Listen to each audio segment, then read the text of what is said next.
You're listening to the Fierce Fatty Podcast, episode 180. Being on reality TV almost killed me. Oh, let's do it.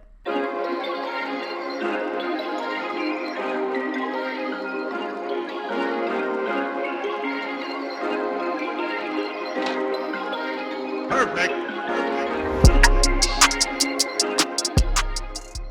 Do you remember that TV show, Bullseye? If you're British, you'll remember it. 180! That's today's episode, 180. Show notes, fiercefatty.com/180 for links for the things that I'm going to be talking about. Not that many links because I'm talking about me. 4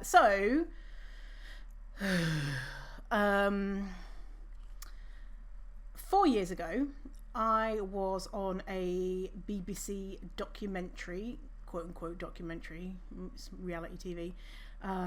So in 2019, the program is called Who Are You Calling Fat? Who Are You Calling Fat? So if you want to go and watch it, I don't know where you can. It's not safe for me to Google it myself and find a link or whatever, but if you find it, whatever, just go watch it or not. Whatever. But anyway, so that's what we're talking about today. I've spoken about it previously kind of in episodes, but not really. I'm going to be sharing a lot today and I'm feeling really vulnerable. Ooh.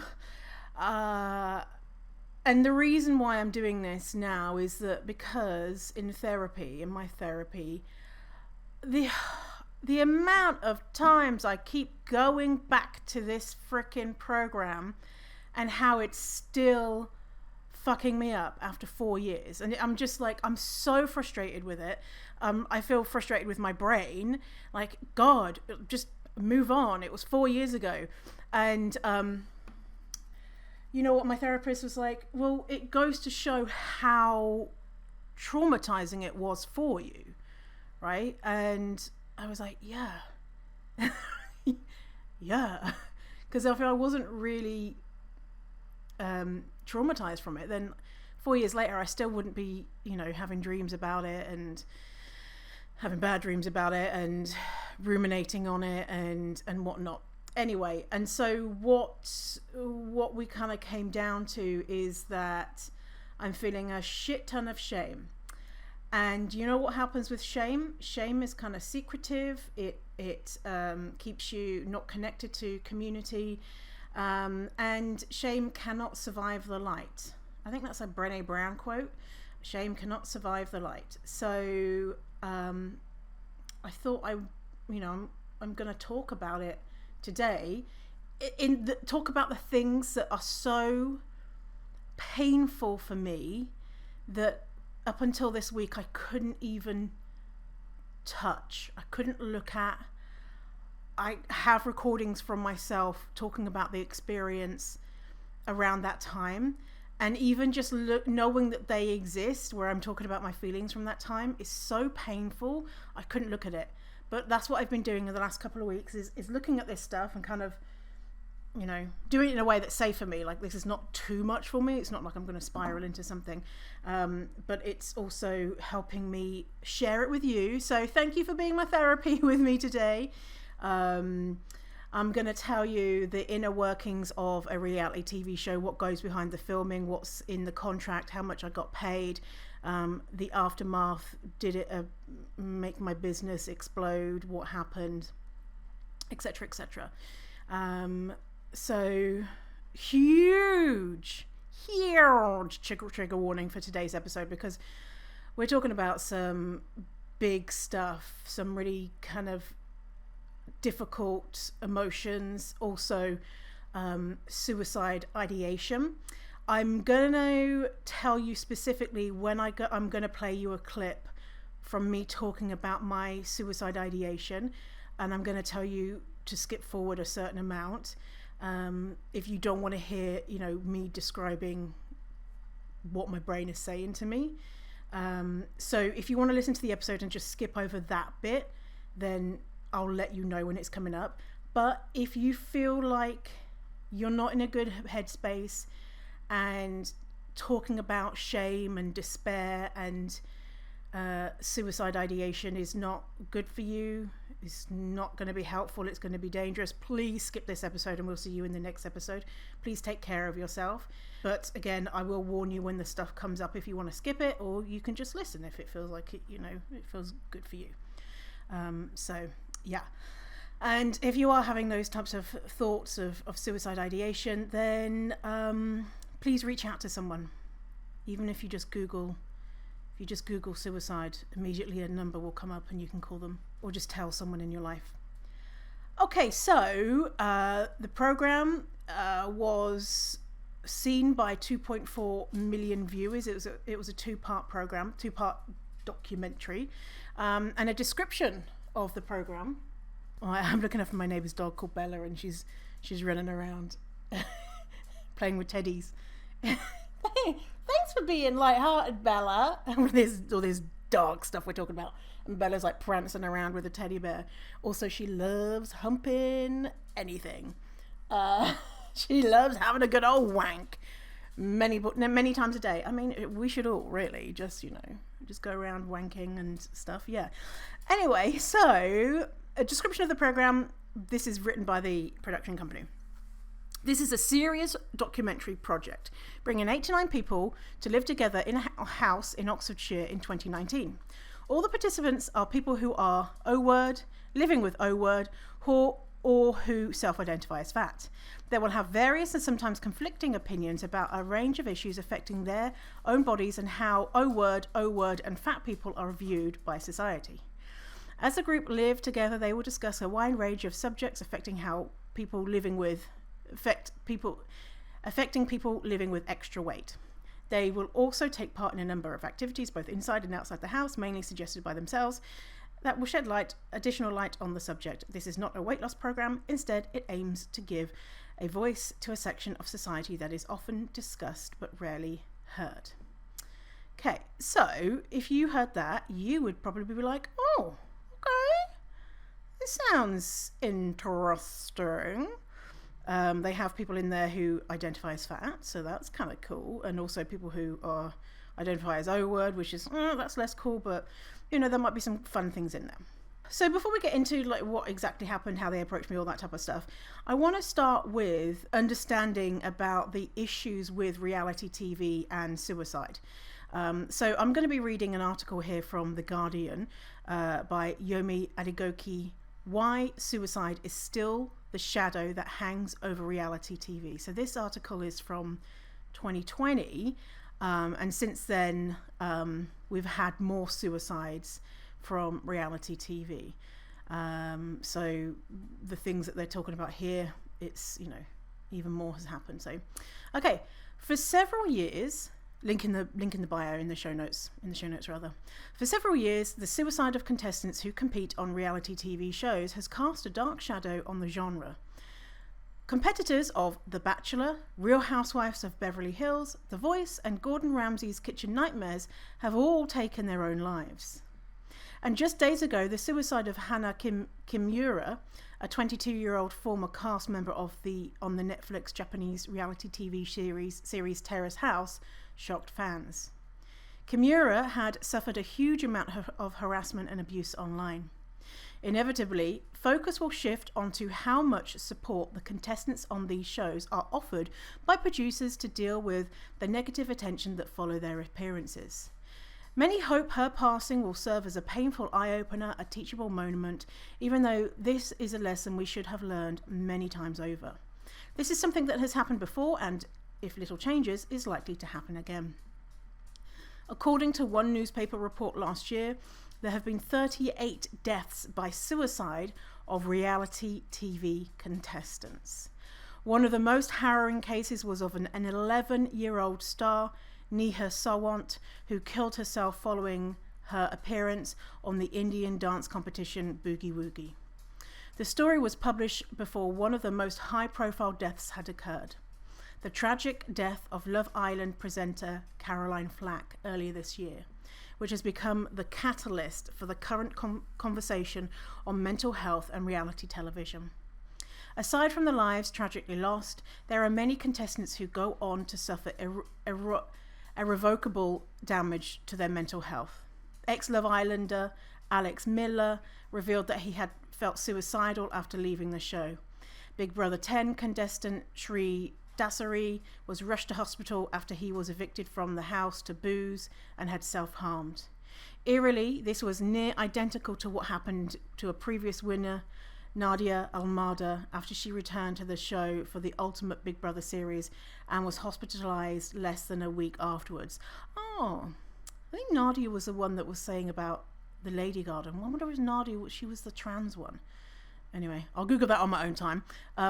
This is by no means a new issue.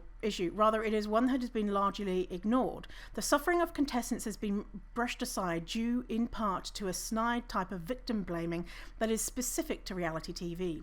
A persistent public view remains that those who are cast in these programs are, quote, fair game. Any vicious abuse that befalls them in the aftermath is their fault by virtue of having opted to take part. It has meant that the duty of care that is owed by these shows to those who take part has been overlooked. The aftercare on several shows appears to be non-existent, and the psychiatric evaluations that take place ahead of casting have been widely criticised. Even the deaths of Love Island contestants Mike Thalasitis, 26, in 2019, and Sophie Gradon, 32, in 2018, did not drive home how persistent a problem this is. It took the apparent suicide of Jeremy Kyle guest. Jeremy Kyle is a British talk show, kind of like Jerry Springer, where they do DNA tests and stuff. It took the apparent suicide of Jeremy Kyle guest Steve Diamond, who had failed a lie detector test on the show. Lie detector tests are bullshit, by the way, to prompt the long overdue government inquiry on the link between reality TV shows and suicide, just as Kimura's death has led to Japanese government officials calling for action against cyberbullying. Diamond's death resulted in the Jeremy Kyle show being taken off the air, a decision that pleased many as it confused. Love Island is still a feature on our screens despite 3 deaths out of 100 or so contestants in the space of 3 years. 3 deaths in 3 years on Love Island.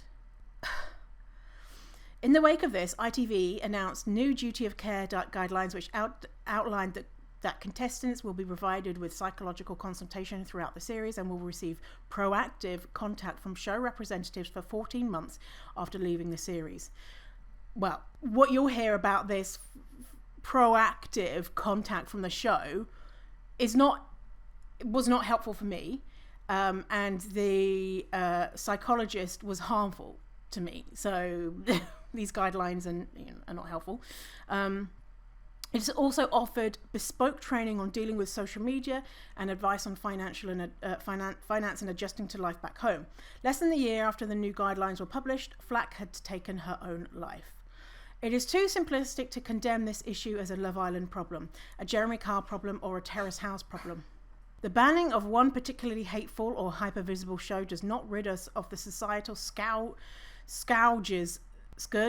that may contribute to these untimely deaths, such as a culture of bullying online and a lack of accessibility to mental health services. They're missing something really important there: the behaviour of the production companies. Abolishing the genre altogether will not end self-harm in young people. It is impossible and wrong to attribute suicide to a single event in people's lives. But it is impossible to ignore how the fame that reality TV provides, combined with a lack of crucial care for those involved, makes a possibly dangerous situation potentially deadly.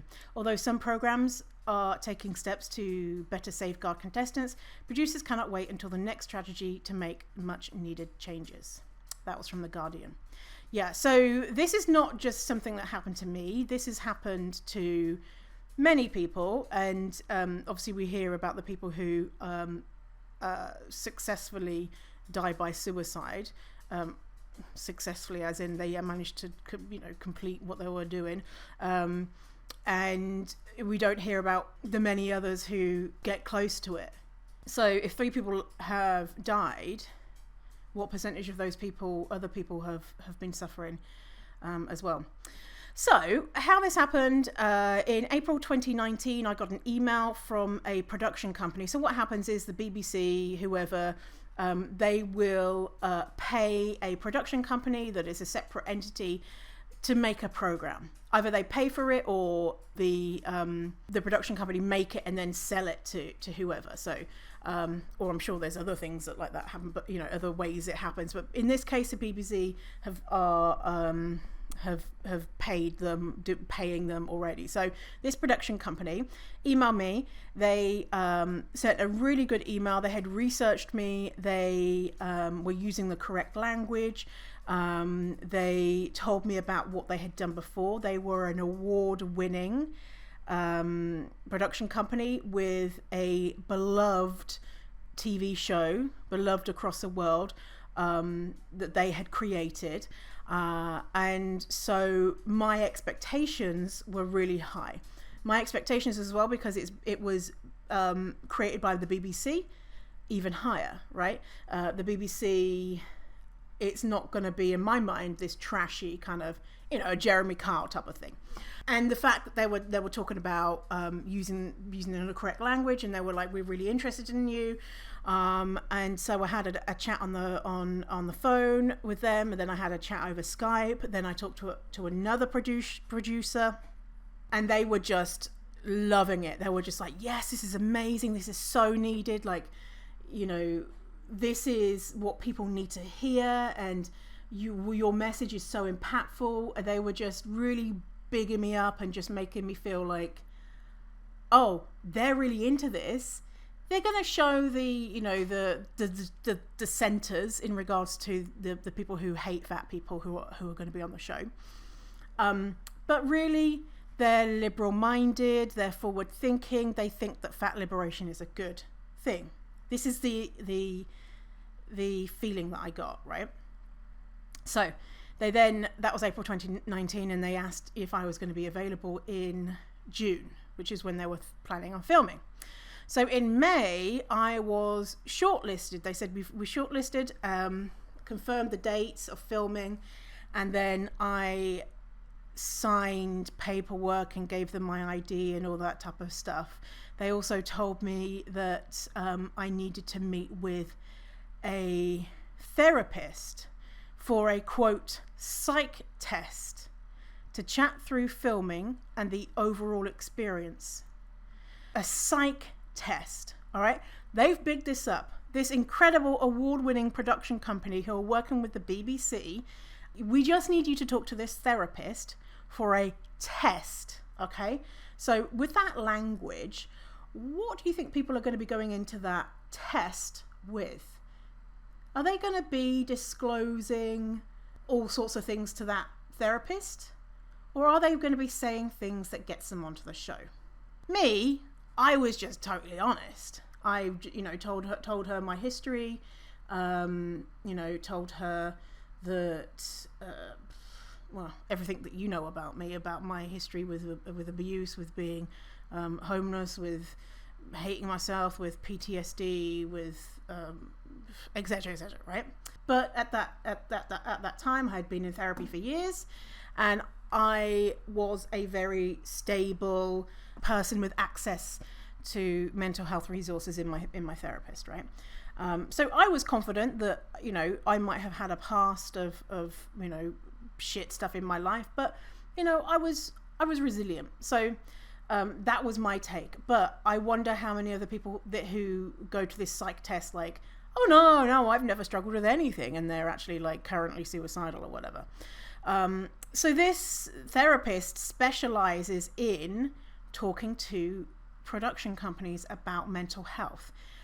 So a quote from this therapist website: I have an in-depth understanding of the needs of the program makers and the pressures of working or appearing in programs or films. The needs of the program makers. So she's basically on the side of the production company. I aim to respond rapidly and with observations and insights that contribute to a successful production. I'm engaged fully in helping to drive forward an area that is essential to responsible program making. Okay, so She is saying on her website about, we need to meet, there's guidelines that they have to follow, right? And so this person is working for the production company. They are not working for the contributors or contestants of a show, right? They're not your person. They're not on your side, right? They're there as a service to the production company. So I quote, pass the test, or whatever the language was. I got an A star. And we had more calls. Then in June, so April, May, June, so for 2 months, and this is intense, right? This is back and forth with so much. So in June, the producer flew from London to Ireland. So I'm in Ireland at this point, living with my mum. So I'd gone to Ireland at that point, like 6 months earlier. I was planning on staying for 6 months. This came up and I was like, I'll just hang around for a little longer. And so the program comes out in November in 2019. What then happens? 2020 and everything closes down. And so then I'm stuck in Ireland for another year. And Ireland, it's nice to, to go and stay with my mum. At that point, I hadn't lived with my mum since I was 16 years old. So it was like a nice experience to, live with my mum for a bit. And she lives in a nice place in rural Ireland. But it was rural Ireland, and it was very isolating. I normally live in Vancouver, Canada. I didn't have my normal support network around me. And even though I could talk to friends on the phone, it's not the same, right? It's not the same. And the same freedoms of being in Vancouver, where I walk out my door and immediately I'm in community and have access to all sorts of things. So producer came to Derry and we had lunch. And then that afternoon, I was confirmed to be on the show. So I guess she flew to Derry to have lunch with me as a kind of like, is this a real person? Like, I don't know, just test it, one more thing. Like, am I a human? And all of these people I'm talking to got on with really great conversations, really interesting. Next, they asked my doctor to sign off on my health status. It's called a statement of health. I told my doctor, it wasn't my doctor, it was just a doctor at the health clinic that was near my mum's house. They'd never met me before. I said, I just need you to sign this thing to say that you're okay with me going on the show. The doctor was like, I've got to be honest, reality TV, I've seen people come back and it's really affected them. And I was like, oh, well, that's not going to be me. I'm really resilient. I'm in therapy, have been for years. I know what to expect. What I expect is that general public is going to be really fat phobic, but that's okay because the people who need to hear my message, they'll hear it and it will do good in the world, right? I've dealt with trolls online for years at this point. And he said, are you sure? And I was like, what does he know? He was an old guy in rural Ireland. How would he know about what it's like to be on, to have a social media following and go on TV show? Well, obviously he must have seen a couple of people in his surgery where this has happened. Even though, someone could have come to me and said, I went on a reality TV show and it was terrible for me. I would have been like, wow, you're probably a dickhead. I'm a nice person. I'm a good person. I don't like that black and white thinking of good and bad, but I know that I'm not going to do anything that is going to harm me, So anyway, the GP signs it. Then a film crew comes to my mum's house and they do backstory filming. So they film me in your home and they filmed me on the beach with my dog, and they filmed me talking to clients. They filmed me at the local leisure centre. I'd go to aqua aerobics with all the old ladies. It was really fun. And they were just fucking loving it. They were just like, oh my God, a TV crew. Oh, you're going to be a celebrity. And I was like, oh, wow. I think it was funny. Then I had to do genetic testing. You're like, what the fuck, genetic testing? It was a part of a bit that they were going to do. It's not that they needed to do genetic testing on me, but they were going to do.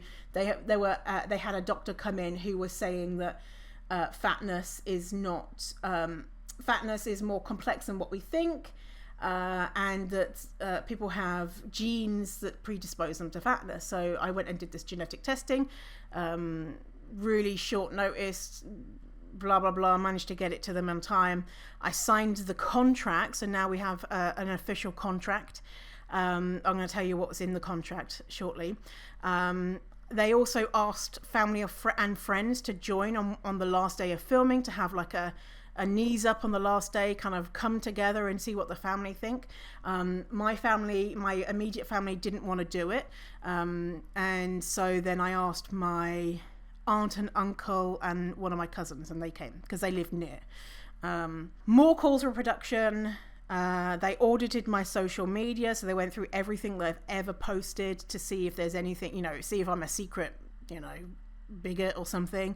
If there's something on there that was going to be terrible for them. And also they looked to see if there was anything where people could identify my location. And so the only thing that they found was a couple of posts where someone could maybe look in the background and find out where I was. Which was, talking to this person who does that audit, I was just flabbergasted. They were like, yeah, someone could see a pole in the sky with some trees and see that identifying piece of information and then find out where you live. And I was just like, what? So I don't know if you've ever noticed, I don't really post much on social media about my personal life. I don't, like if I go to an event, I only post afterwards. I don't post before, because I have a thing about, I'm thinking about safety, because I know other fat liberationists have been in danger before, by people following them around the supermarket, looking at what's in their car and la la la. Anyway, so in the contract, basically, we're going to be at the location, and we are entitled to film you at any time of the day or night. You are not allowed to film. You are not allowed to have your phone. You are required to immerse yourselves fully in the experience. You are not allowed to talk to anyone about the show. The participant you're not allowed to disclose to the general public any information about you, about the filming. They say that we're going to arrange for you to view the program before it goes out. And shall consider in good faith any comments you have about the program, which you believe is factually inaccurate. Also, I'm not allowed to participate in any programs similar to the program for 1 year. I'm not allowed to be on any other program without their without their consent, their approval. They own the rights throughout the universe. It's so funny they use the word universe. I guess world wasn't enough, just in case we go to Mars, they own the rights in the universe forever, and I will not make money from the program. I'm not allowed to talk about the production company or the show ever without their permission, to any person or company or to the public in any media whatsoever, and you can be terminated at any time.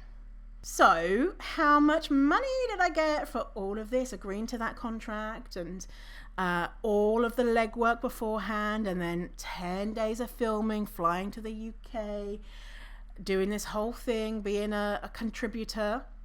I got the grand sum of £0, $0, nothing.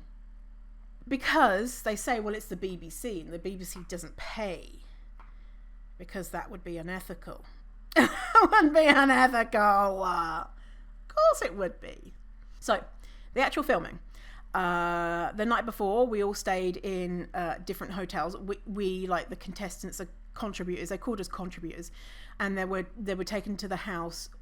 So I was the third one in the house after one. So the first person to arrive was a fat positive person, and then we had a guy who had done stomach amputation, and then this guy who'd done the stomach amputation everyone thought was creepy and annoying, and then I came in, and we happened to be also from the same hometown.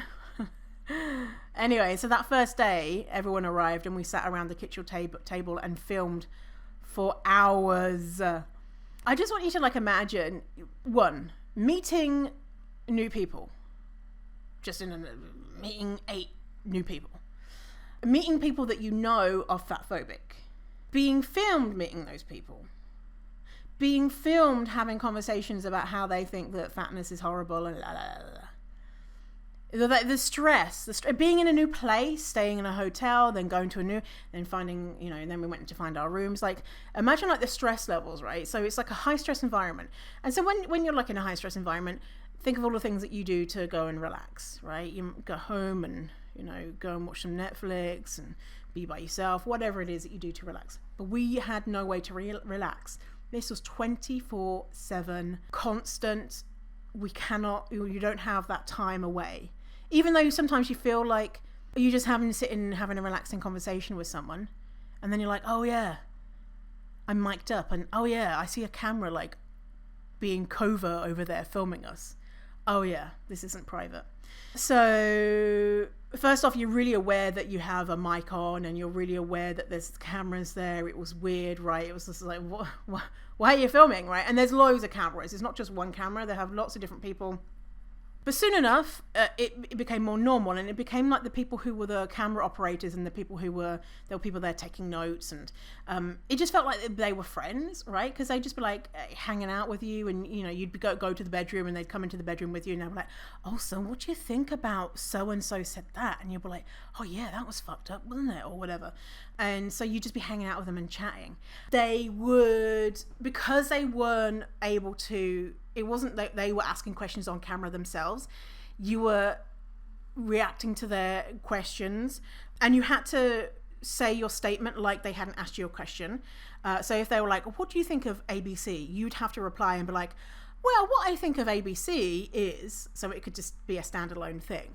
And so when you were talking about things that they wanted to hear, they would, behind the camera, be nodding their head and being like, yeah, like silently, like, yeah, keep going, like, yeah, we love this stuff. And so if you were like, yeah, I think it's really important that fat people are treated well, and they're like, yeah, amazing. And so you felt safe talking to that person because you're like, I know that they agree with me. I know that they are hearing all of the fatphobic shit downstairs, and they're like, what the fuck? This is what, that sense of safety that they try and create with you. So you're always filmed. They film you brushing your teeth, and you're like, really? Why do you need this footage? This is invasive and boring, but they gotta get it. They cannot, they get in trouble if you manage to escape from them and manage to sneak away somewhere, and they've not managed to follow you, because there's 9 people in the house, right? And this house was really big. It was like this mansion type thing. Well, it's not a mansion, but it's like a really nice big house, maybe like 8 bedrooms or something, and not that many because we shared, but anyway, and a pool, and it was nice. And so it was a big area for them, and they didn't have one camera operator per person. And they had camera people working 24 hours a day. So throughout the night, if we happened to get up and something happened, they were there. They would be knocking on the door in the morning saying, can we come in? We need to start filming. High stress environments, no respite. Every day we did an activity picked by one of the people in the house. And the people who hated their fat bodies, the activities were snoozers, the boring. It was all just like, shame you about having a fat body and how you're so fucking disgusting. And then the fat people, the fat people who liked ourselves, guess what we did? Fun things. Like, we went to karaoke, we went out and had a buffet, one of the guys got us all outfits, and we did a fashion shoot. We did Fatty Olympics, where none of the people who hated themselves or hated fatness would play with us, and so all the happy fat people were just playing with me. We did Stand for Self-Love, which was going and blindfolding yourself, standing in the city centre with a bikini on or your swimsuit or whatever, and then letting people write on your body. It's just, shame versus joy, right? So, but saying that, we had differing views, but we all got on, right? Everyone was very respectful of each other. We laughed, we bonded. we bonded over the fact that there was one cast member who was a knob, right? It was like even the production crew would be looking at us and smiling when he'd go off and just like say all sorts of awful things, misogynistic and creepy things, and you'd be looking at the people around you and the crew would just be like smiling and laughing because this guy was so creepy. So I was, I was saying to them, oh, they're not going to have a lot of material because, you want to see a fight. You want to see some scandal. You want to see, something. But we were like, well, they've got this one guy who is behaving terribly. Thing is, he wasn't behaving terribly about the topic of fatness. He was just being creepy. He was just a creepy, weird guy that was inappropriate, right? And even like the top production person came to me one time and she was like storming around being like, can you believe what he's wearing? Because he was wearing a shirt with a picture of a sexual predator on it. She's like, I can't believe this. What does he think it? You're like, and we're like, yeah, he's fucking weird. Anyway, so we were like, oh, I wonder if this is even going to be successful, because we all got on, and there was one falling out, one of the people got upset because I said I had more privilege in my body, and because I have a smaller body than someone else. And she was like, oh, she thought that I meant I was saying I'm better looking. And she's like, how dare you say that you have privilege? And I was like, and so she left the table and started crying because she thought I was saying, oh, I'm really good looking, because she didn't understand what privilege meant. Anyway, so that was the only thing. And do you know what they did is they dubbed in, she left the table and you hear, oh no, don't leave. That was not my voice. They dubbed it in. And they made a fake. They made it fake. It was fake. And the other one was. So I cried twice during the production. So we got on with high stress. But there wasn't really that much drama. The only drama was, so I shared a room with a fat positive person and someone who really, really hated themselves. And so anyway, one of the days we went dancing, which, surprise, surprise, was an activity from happy fat person, and Babs, her name was Babs, the person who I shared a room with. I shared with Babs and I shared with Courtney, who was happy and fat. We went dancing. Babs really struggled because there was a mirror, and she was crying, and she was like, this is traumatic for me. Anyway, so we got back to the house. I went and saw Courtney. I think Courtney wasn't there, right? I think Courtney wasn't there because she had a sore leg or something. Anyway, so Courtney said, oh, how did it go? And I said, oh yeah, it was really fun. It was really hard for Babs. She was traumatized by it and she didn't have fun.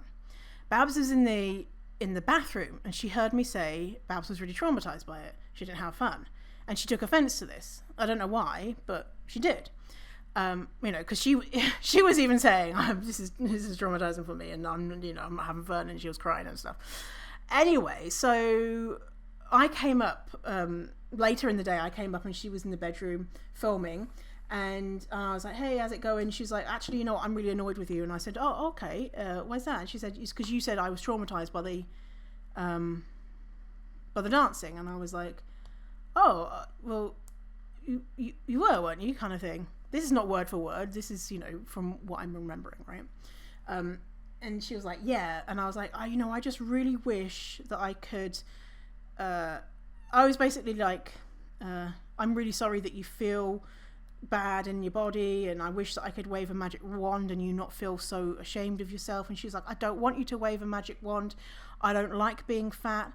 I mean, I look at Courtney in, walking around in her bikini, and I just think it's it's really disgusting, and my husband, his body is disgusting. And I was like, oh my fucking God. In my brain I was like, are you literally saying on camera your husband, his body is disgusting? And she's saying all sorts of other stuff, like mean stuff about both of them, saying how she's looking at Courtney's body and saying all these awful things. And I was like, well, I don't know how the conversation ended, but anyway, the conversation ended. So then later that day, I was like, oh, I need to tell Courtney this, that Babs isn't safe, because, you know, Courtney was just being happy and fun and thinking that Babs was supporting her, but Babs was, you know, actually saying really mean things about her. And so I was like, okay, I'm going to find Courtney and when the cameras aren't there. So I did. I found her outside putting up a happy birthday sign for someone. And I was like, Courtney, I've got to tell you, Babs was saying this. And she was like, what the fuck? Thank you so much for telling me. I can't believe that. What we didn't know, because the camera crews are sneaky motherfuckers, they were inside and they had us on mic, but they were filming like through a window. And so they caught me on camera telling her. So Courtney didn't want to speak to Babs, and then Babs, her reaction was, oh, well, Vinny has told you this, therefore it's Vinny's fault. And so Babs came downstairs, flying downstairs, in front of everyone. We were just about to leave to go to karaoke, and and threatened me and said something like, don't you ever talk about me ever again. And I was thinking, well, that's not going to happen. We're on a TV show where we talk about each other. And so I was just like, okay, and just walked away. And I was like, walked into a different room, and then like the two fat positive people came and was like, what the fuck? What why would she say that to you? And, you know, it was so awkward. And so, it wasn't a comedy night. We went to a comedy show. Not karaoke, we went to a comedy show. Anyway, later in the evening, I don't like the tension, so, you know, I spoke to Babs and I cried, and I was like, oh, Babs, that was really, you know, I felt really upset about that. And she was like, yeah, I fucked up, I'm really sorry, whatever. Guess what? They didn't show that. Did they show Babs threatening me? No. Did they show me crying? No. Next, the other time that I cried is we did what's called a master interview. So everyone does one. And it's at the end of your time filming. And what happens is you go into a room. We happened to be in like a pool room. It was very kind of tight quarters. And everything's set up, and you sit in a chair, and you've got the lights on you, and you have to look directly into the camera, which has a series of mirrors that would show you the eyes of the producer asking you questions. And so the master interview is basically to get everything that they haven't got so far and to go over everything that they've already asked you so far. And it goes on for fucking ages. And so you have to constantly stare directly into the camera. Now, when I talk, I like looking around. If you watch the podcast on YouTube, you'll notice that I hardly ever look into the camera, because that's just not my style. Is, you know, I like thinking and putting my, you know, looking around. Like most humans, you know, are not going to be staring directly into the light and a series of mirrors looking into one person's eyes, like a little square, just looking into their eyes while they ask you super invasive questions, while they try and get a reaction from you, and get a kind of like aha moment. We got them. So, you know, when you're watching a documentary or whatever, this is when, you know, they've got a scammer, and the scammers agree to an interview, and, you know, the interview will start nice, and by the end they confront them because they know that they're probably going to walk off. So that's what the master interview is about, right? And so they were asking me really invasive, inappropriate questions, and I was level-headed, and I was like, I'm not going to walk off. I'm not going to give them the satisfaction of having me stand up and say, and take my mic off, you know, like the famous, you know, like, I'm leaving type of thing, because I didn't want them to have that kind of like, yeah, we got them, we showed them we showed the world what they're really like. And, you know, they were really needling me about really painful times in my life. They asked me one question, which was, would you rather be disabled or non-disabled? And I was like, I'm not answering that question. That's a fucking fucked up ableist question. Like, what the hell? And they said, come on, answer it. No, I'm not answering. No. Come on. Like, it was bananas. Come on. Even one time the producer said, it's not going to ruin your career if you answer the question. Like, so manipulative. And then they were like, okay, well, we're going to another subject. So tell us about your dad that's alcoholic. Tell us about, how much money do you make? What's in your bank account? And then, so answer that question. Eventually, they get me to say, I'm not answering that question in a stern tone. This is after like hours, literally hours, right? So when I finished that interview, I walked out of the pool house and burst into tears. It was exactly like my abusive ex years ago, who would interrogate me. And there was nothing that I could say that would satiate their questions. And then they would twist my words and use them against me. And it was really inappropriate and cruel. And, that's when like the trust has broken with the production team, because, with this one guy, because he was just, it was so triggering for me, because I was like, that's exactly. And if you've ever been in an abusive relationship, when that person just won't let you leave, is just needling you, asking you questions, and no matter what you say, they're not getting the reaction that they want. It's really inappropriate. Okay, so that was the filming. We left, went home. Oh my goodness, I wonder what's going to be like. It's probably going to be good. Can't wait to see, when we see this one guy kind of realizing that he's inappropriate. That's probably what's going to happen. So beginning of October, so we filmed in, when did we film? June? So beginning of October, they flew me to London to view the episodes. So I watched the episodes back to back. Well, but we had a break and we had the other one.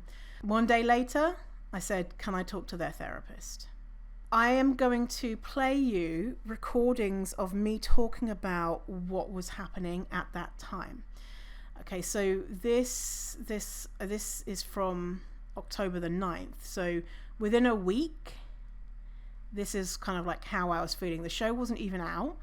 By the way, before we listen to this was before I had come out as trans non-binary, and my name was Victoria, and I was using she, her pronouns. And so if you hear Victoria and she, her, that was because it was before that.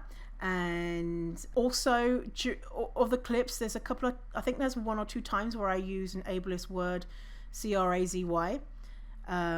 Z, look at me, I'm so North American. ZY. And so there's I think there's one instance of that, and so heads up on that for that ableism from me.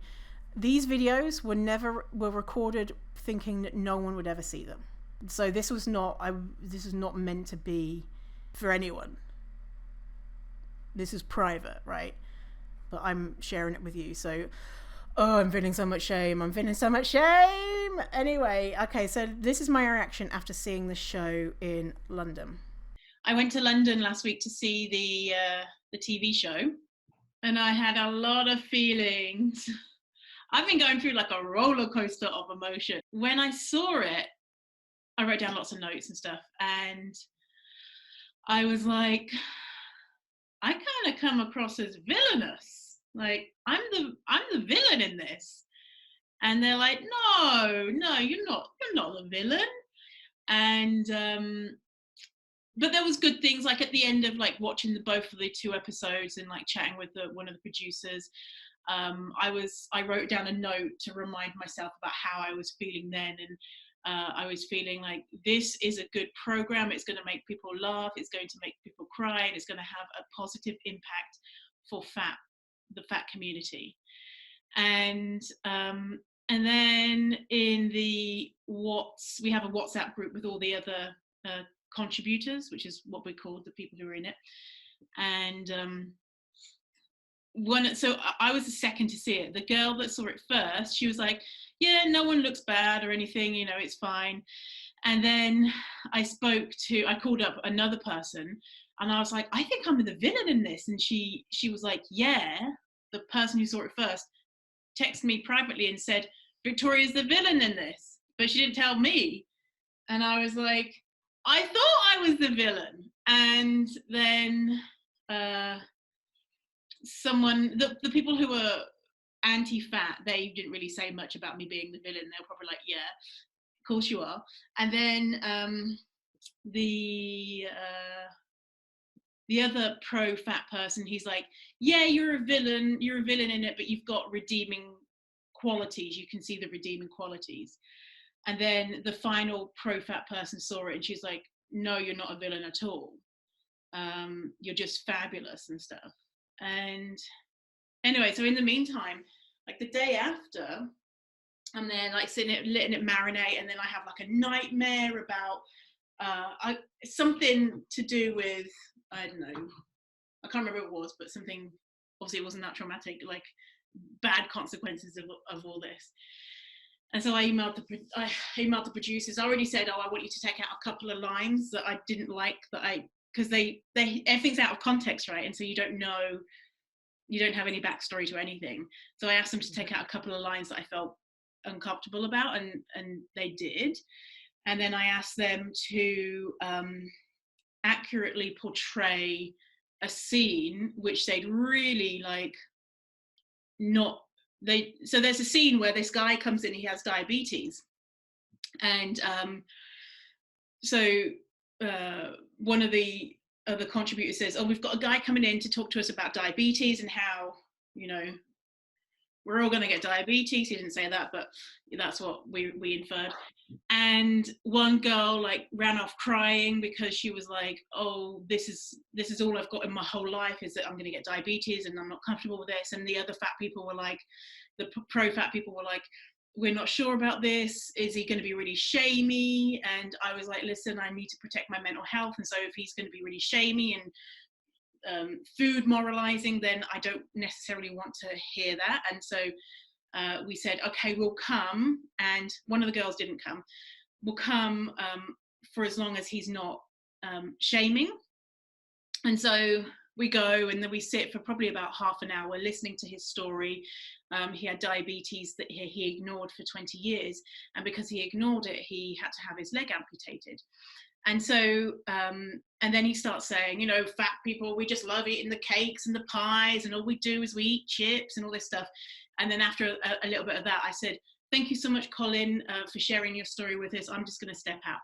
And so what you see is, you see Colin coming in, and, this is the diabetic guy.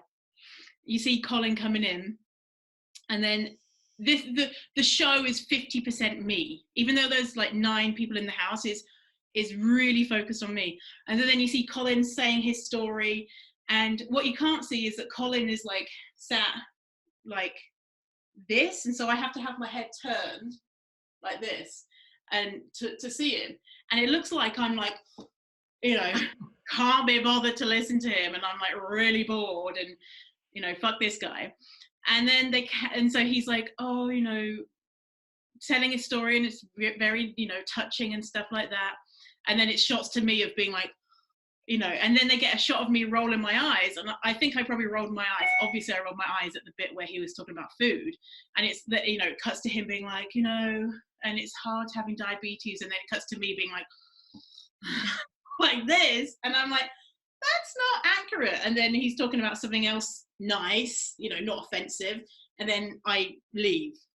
And anyway, I'm like, this isn't true. Like I don't know if it's the same in Canada and the US, but there's standards that journalists have to adhere to when reporting, that it has to be factual and it can't just be made up. Like, how reality shows, they'll just cut and do things. And I was like, this is like really not accurate at all.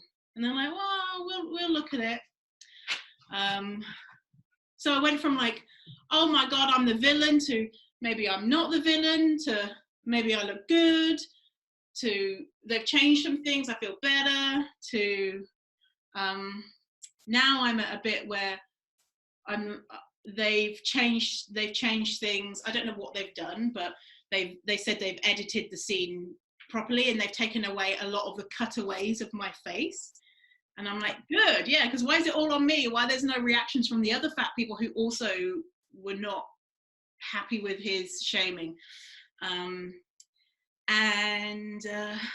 Yeah, they make the way they make it seem, which is a real shame, I think they've edited now, but I don't know, is I am the lone voice in the house of this radical, extreme body positivity, which one of the non-body positive people said, it's a cult, they're a cult, and there's something wrong with them. And so I'm the lone voice. You don't see any of the other body positive people, all the anti-fat people, a lot of times they agreed with what I was saying. You don't see any of that. You just see me saying, teaching this type of nutrition in schools causes eating disorders, and like no context about like, we should shame fat kids to make them not fat. And then it would, we don't hear that bit. We just hear me saying, teaching kids about food gives them eating disorders. And you're like, that's not really what I'm saying. So I don't know. It's coming out on the 29th and 30th. And it's, I don't know. I've been talking with one of the producers the last couple of days, and I'm like, I sent a pretty stern email being like, why did you make me the villain? I thought this was to forward for acceptance, and you've made me look like one of the girls was like, they've made you look like an extremist. They've really edited it to make you look bad when you're not bad. You're not a villain. This is not going to move fat acceptance forward. And so I sent an email, which was then sent to the BBC, and I was like, why have you made me look like the villain? What's going on? Why have you got these certain lines in there? Why have you not edited it truthfully? And what the heck, sort of thing. And I don't know. They've done a lot, so we've had a lot of communication, and they said, you're going to be really pleased with the edits that we've made, and we've shown more of your backstory and things like that. And then after this thing, they have a psychologist or therapist, I don't know what she is, that's connected with the show, with production company, who speaks to all of the contributors. And so I was like, I want to have a chat with her because she's seen the show, and she knows this process of getting ready for a show to air and stuff. And after speaking to her, she made me feel so bad. I'm like, I'm talking to you so you can buoy my, make me feel better here. But she was all like, you come across as, she was like, I don't think you're the villain, but, she's making all these assumptions about me. I don't know if they're true or not, but like, you don't do well with one-on-one interpersonal relationships because you're not vulnerable with them. And I'm like, how do you know that? Like, what? Because there's no, we're in this artificial environment of the house where I'm surrounded by fat phobes, and of course I'm not going to be like, oh, let me tell you about me and stuff to the people who don't like fatness, but to the people who are my friends, of course. And when the cameras are not there, of course I'm going to get even more vulnerable. But what else did she say? She was saying other things about me, and I was like, what? That made me question my whole personality and the way that I'm going around in the world. And what else? What were the other things that she was saying? Oh, that I need to be more sad about my past. And when I'm talking about my past, because I've spoken about it so much, years of therapy, and also in my business, I talk about my past a lot.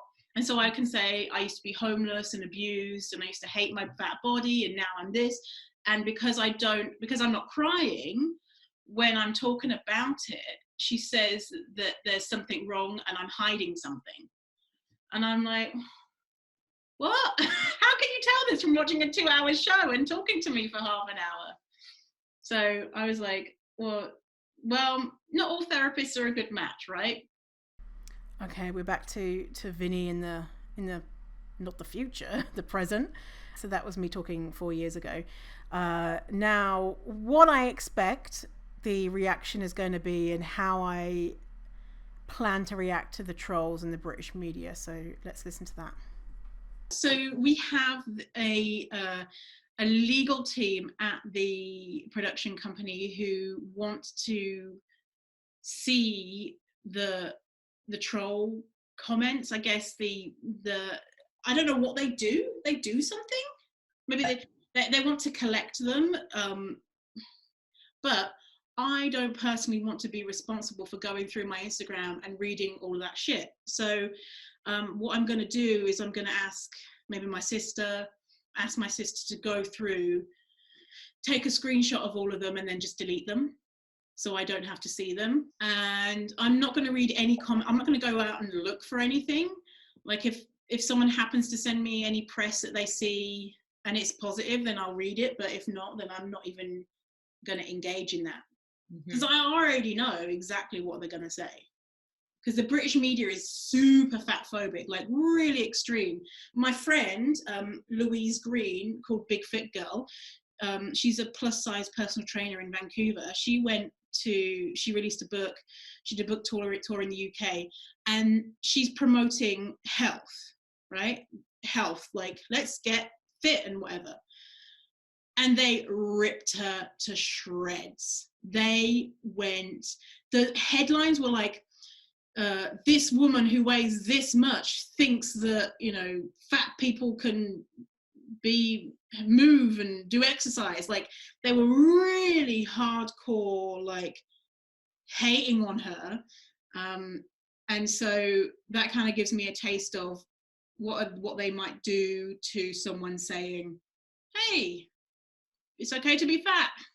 And she wasn't even saying like it's okay to be fat. She's like, hey, if you're fat and you want to exercise, this is how you do it. And they were like, this disgusting beast of a woman. Yeah, so Vinny in the present, talking now. So I knew that things were going to be rough, and because I had already dealt with trolls and people with shitty opinions, I thought I would be robust enough to deal with it, especially as I had been in therapy for years, right? Because it's really easy. If someone says, Vinny, you're wrong, fat people are awful humans, it's really easy for me to not feel shame about my belief that fat people are real life humans and should be treated as such, because it's not a I'm gonna say it's not a controversial opinion, but I'm so sure about that I'm so sure that fat people deserve dignity and access to care. And so if someone says you're wrong, well, I'm not going to start saying, oh my God, am I wrong? No, I'm not wrong. I know this, right? So that was before. Now, the production company were like, okay, we have made all the edits that you suggested, and we've really kind of softened you. So, you're going to love it. The episode 2, it really makes you look so good. They didn't say it's going to make you look so good, but they just used to say soften. You're going to be softened. I'm like, okay. So I only saw the episodes once before the edit. Then on Tuesday and Wednesday, the 29th and 30th of October, 9 p.m, BBC 2, they were shown. And my family and I gathered around to watch the shows. So you'll hear now from me from the 4th of November, so 5 days after the shows, 4th of November 2019. And my reaction 5 days after. Obviously I knew that the world was, the UK was going to hate me. But it feels like it literally feels like I'm the UK's public enemy number one. And for things that I don't believe. And it's kind of like, if I don't mind, well, I do mind, but I prefer to be hated for my actual beliefs versus the beliefs that people think I believe from watching the show. Like, they changed things after because I went to London to see the shows, and then afterwards they're like, oh, we made these changes, but there's other things they added in which they didn't tell me about. And if I had seen it, I would have said, hey, that doesn't represent reality, or that doesn't that kind of, we need some more on that, or maybe take this out or whatever, because it comes across like we have this diabetic guy come in who's lost his leg, and I ask a question before he comes in, and it sounds like I think that fat people never get diabetes, that there's no correlation between fat people and type 2 diabetes, that fat people never get sick, that there's no way that that fat people get sick, or I've never been to the doctors, or whatever people are hearing from it.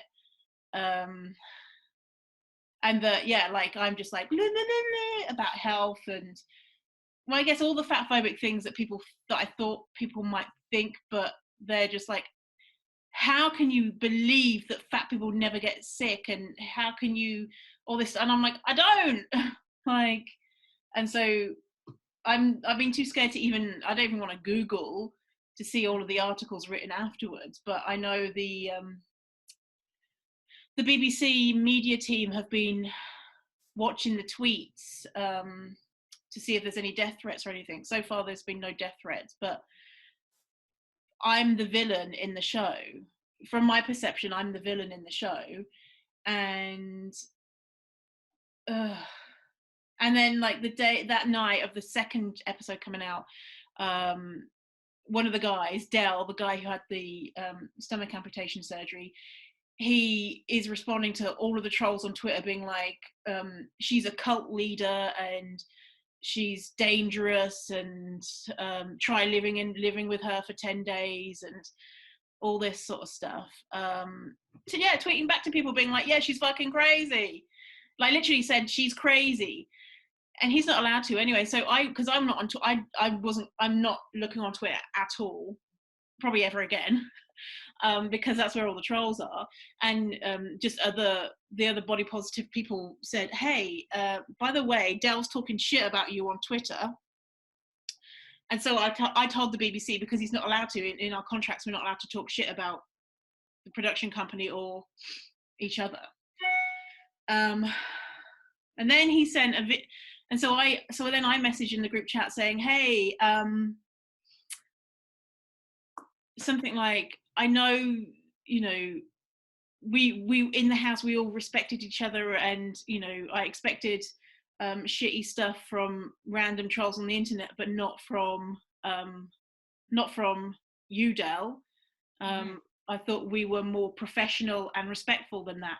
And so for the last week, I've not been myself at all. Like, so Monday and Tuesday the show went out, and then on Wednesday I didn't even barely got out of bed, and sat on the sofa all day, and then the next day pretty much the same thing. I think I maybe went out to the beach or whatever, but anyway. And then it's just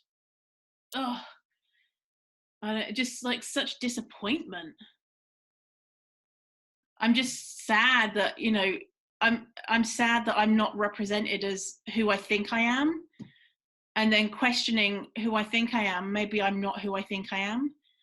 And then this other character, Babs, in the show, I don't know if you've seen her yet in the show, but she's like the fourth person to arrive. She's like a middle-aged woman, and she hates herself. And Babs in the house, there's things about her you don't get to see in the series, but she's made out to be the darling, and everyone loves her, and everyone's like, oh my god, we love Babs. And I'm just so jealous of it, because I see the other side of Babs, where she's actually cruel and like threatened me, and you don't see any of that stuff. And she's made out to be this darling, and they've made me to be the villain, although they say they haven't.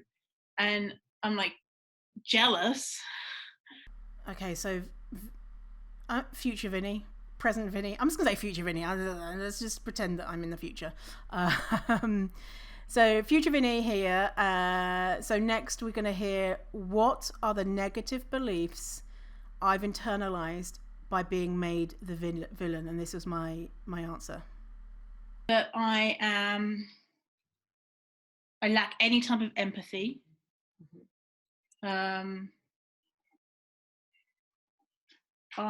am a bitch. That I'm unintelligent. That I'm shrill. that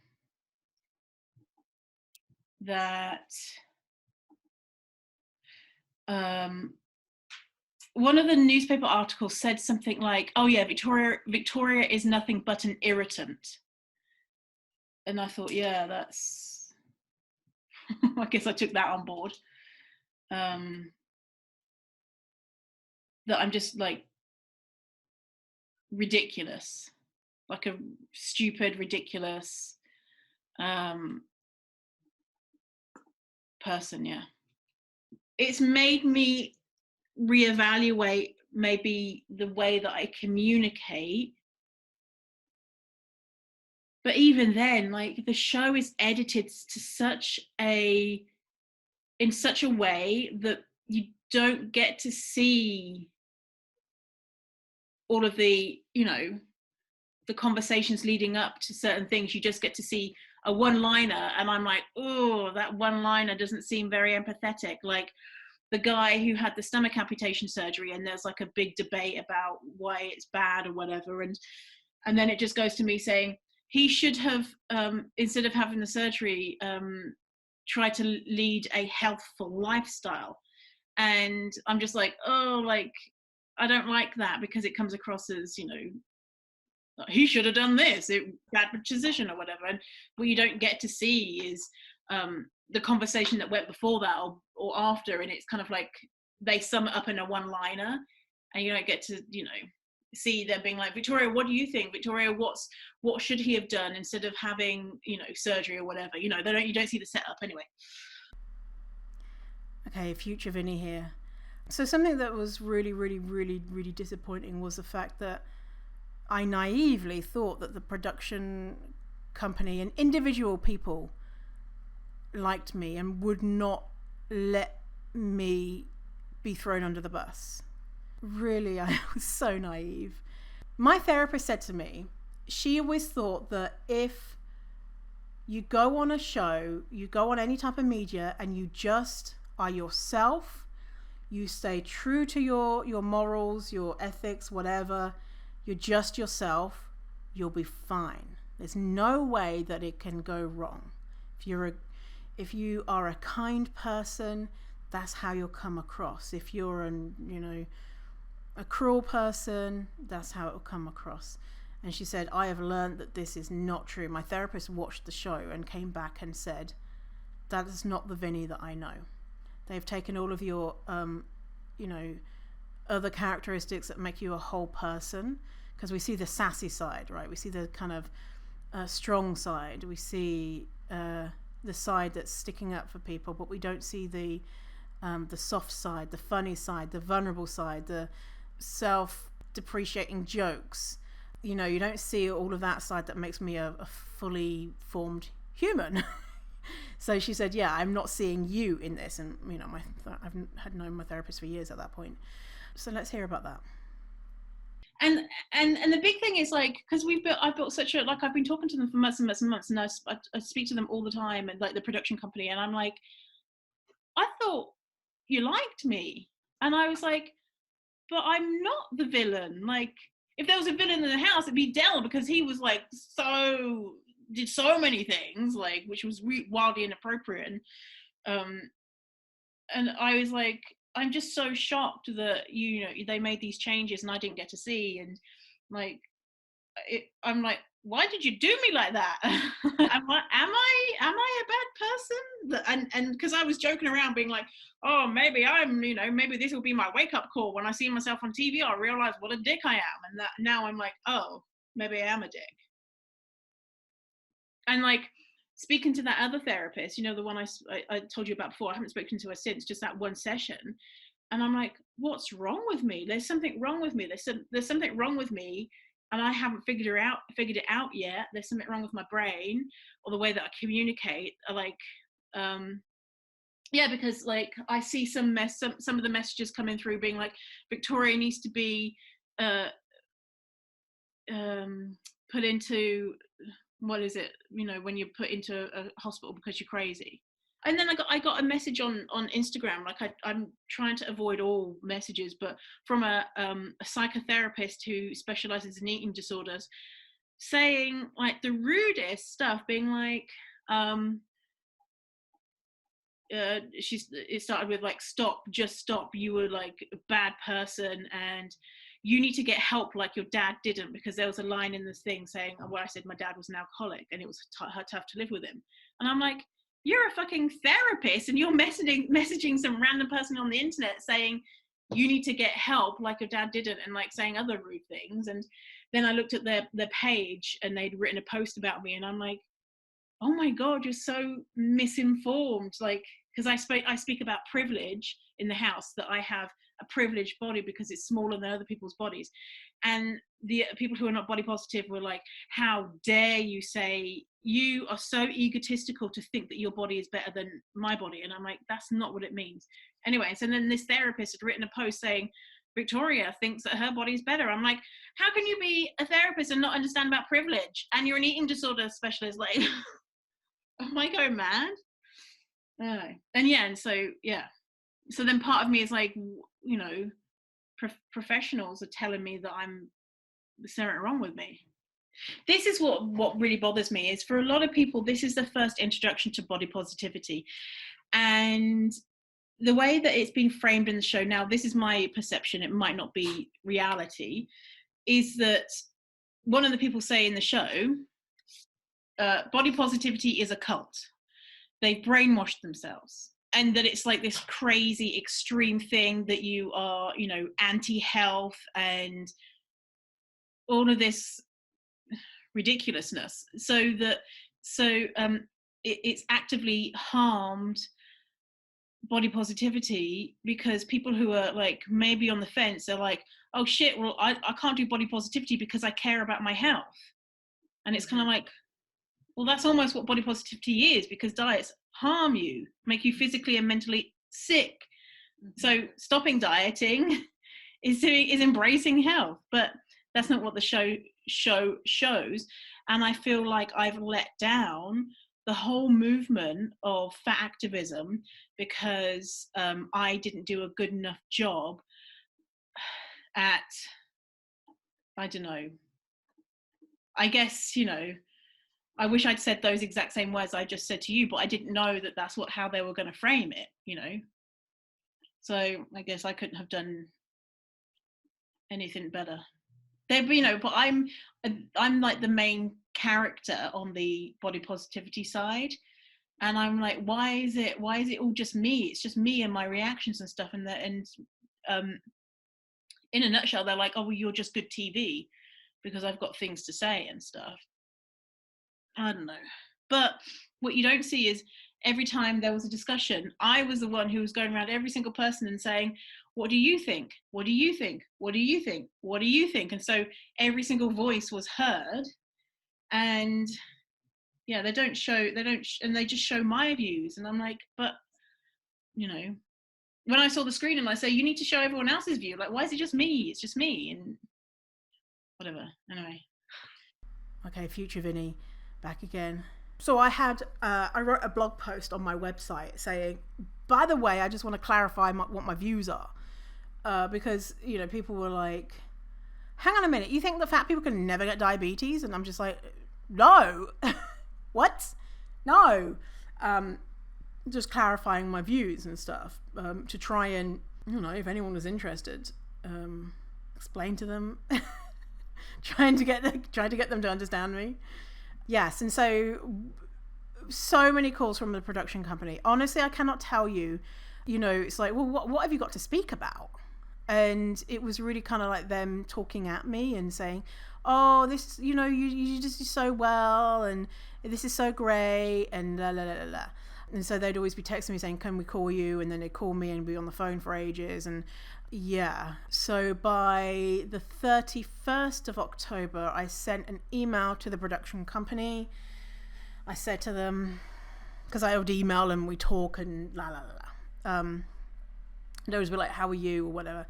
So I said to them, just was walking on the beach earlier and imagined someone coming with a gun and shooting me. I think what makes me most anxious is getting attacked for views I don't hold.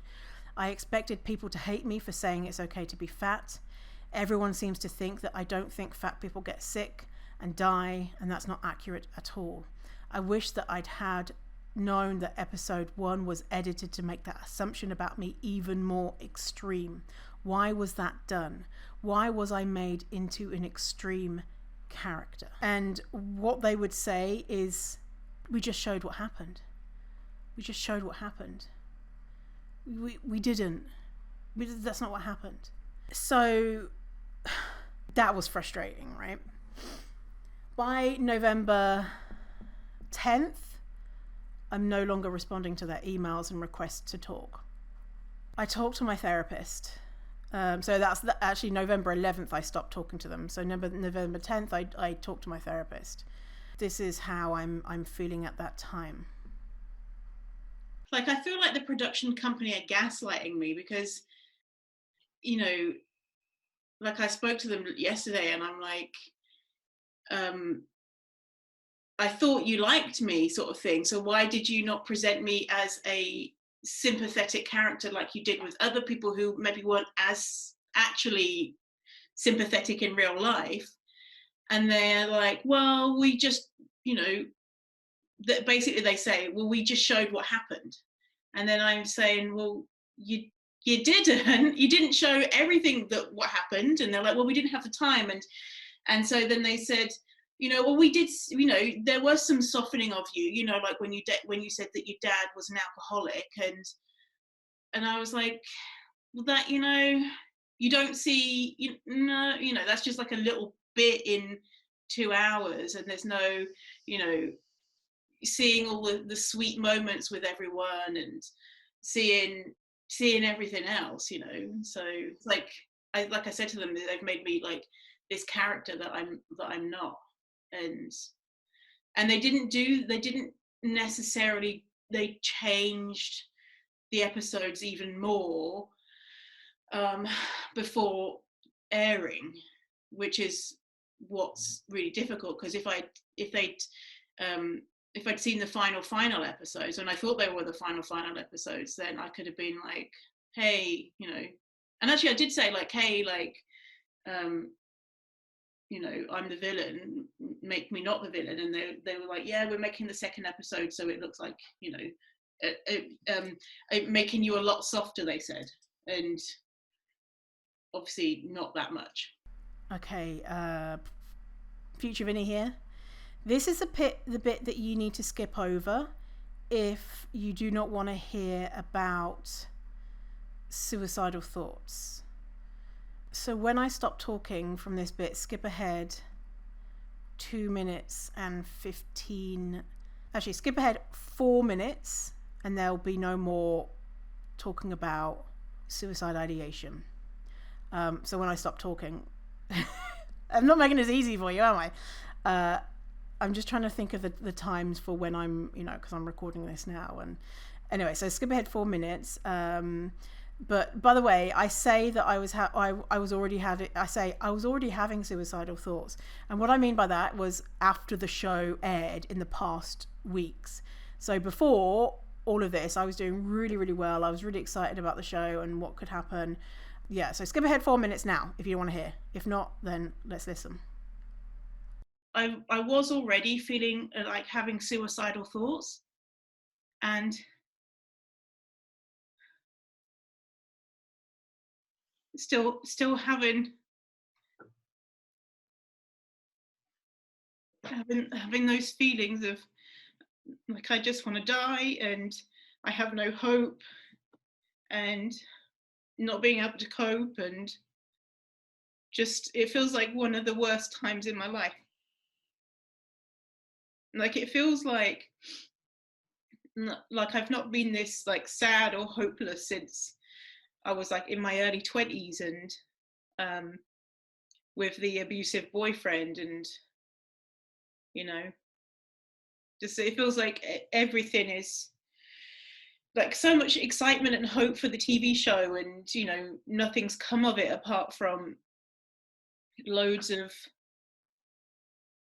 hate. I've had them before where you know, it will just be like an invasive thought of I wish I was dead, but it's like that, but it's also worse than, you know, than I've ever had before, which is thinking about doing things to myself.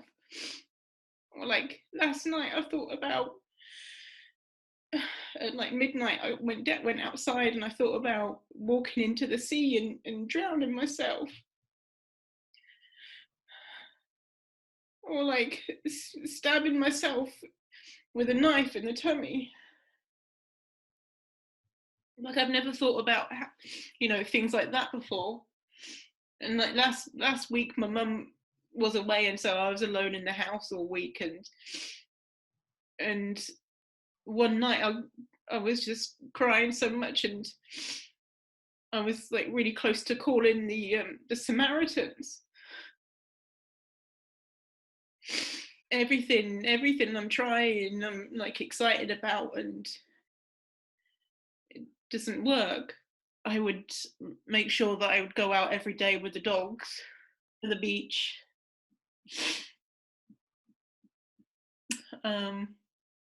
But one day when I was on the beach, I wrote in the sand, I wish I was dead.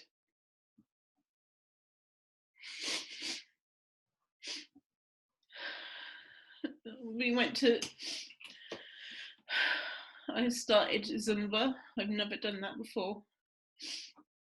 But normally I go to aqua aerobics, and I feel too embarrassed to go to aqua aerobics because everyone there was, before the show, was like really excited and being like, oh, you're a celebrity, and I just feel really embarrassed that they're going to be like, you should be ashamed of yourself, and so I don't want to go back. Okay, future Vinny here again. That was really hard for me to listen to. I had to go back, and I just couldn't just listening to that me being like that was really, really sad for me.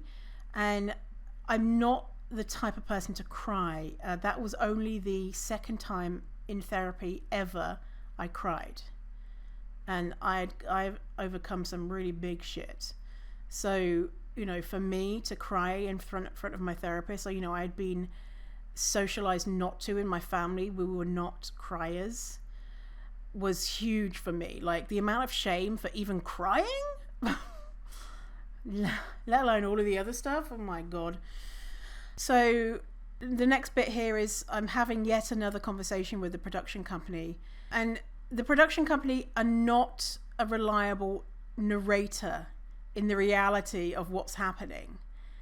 And because I was so deep in shame, instead of being like, they are not a reliable narrator of what has happened because they are protecting their interests, I instead internalized it as, well, they're probably being kind by doing me the service of telling me that I'm an awful human. Right? I was really internalizing it versus being able to say, take a step back and be like, why is it that they are not telling me the truth, that I'm a character to them? So let's listen to that. Talking to them last night, I just wanted them to say, yeah, you are a nice person, or you're not a villain, and we portrayed you that way, but they won't say that, and then it makes me think, well, and then they say, well, we just showed what happened, and so then I'm like, well, they must hate me then. I must be a shitty person, because why would they do that to someone that they liked? Or like, could they be that cruel to spend how many hours, like literally hundreds of hours, talking to me and getting to know me and my history and stuff, and then throwing me out to the lions? Like, no, we always knew that there were going to be loads of fat phobes and stuff, but like, and I don't care about them because they're stupid. But the people who, the production company, who I thought, I didn't think that they were on my side or something, but it kind of felt like they were into fat positivity and on my side, and liked being with my friend, and you know, this is like, I was joking saying, you know,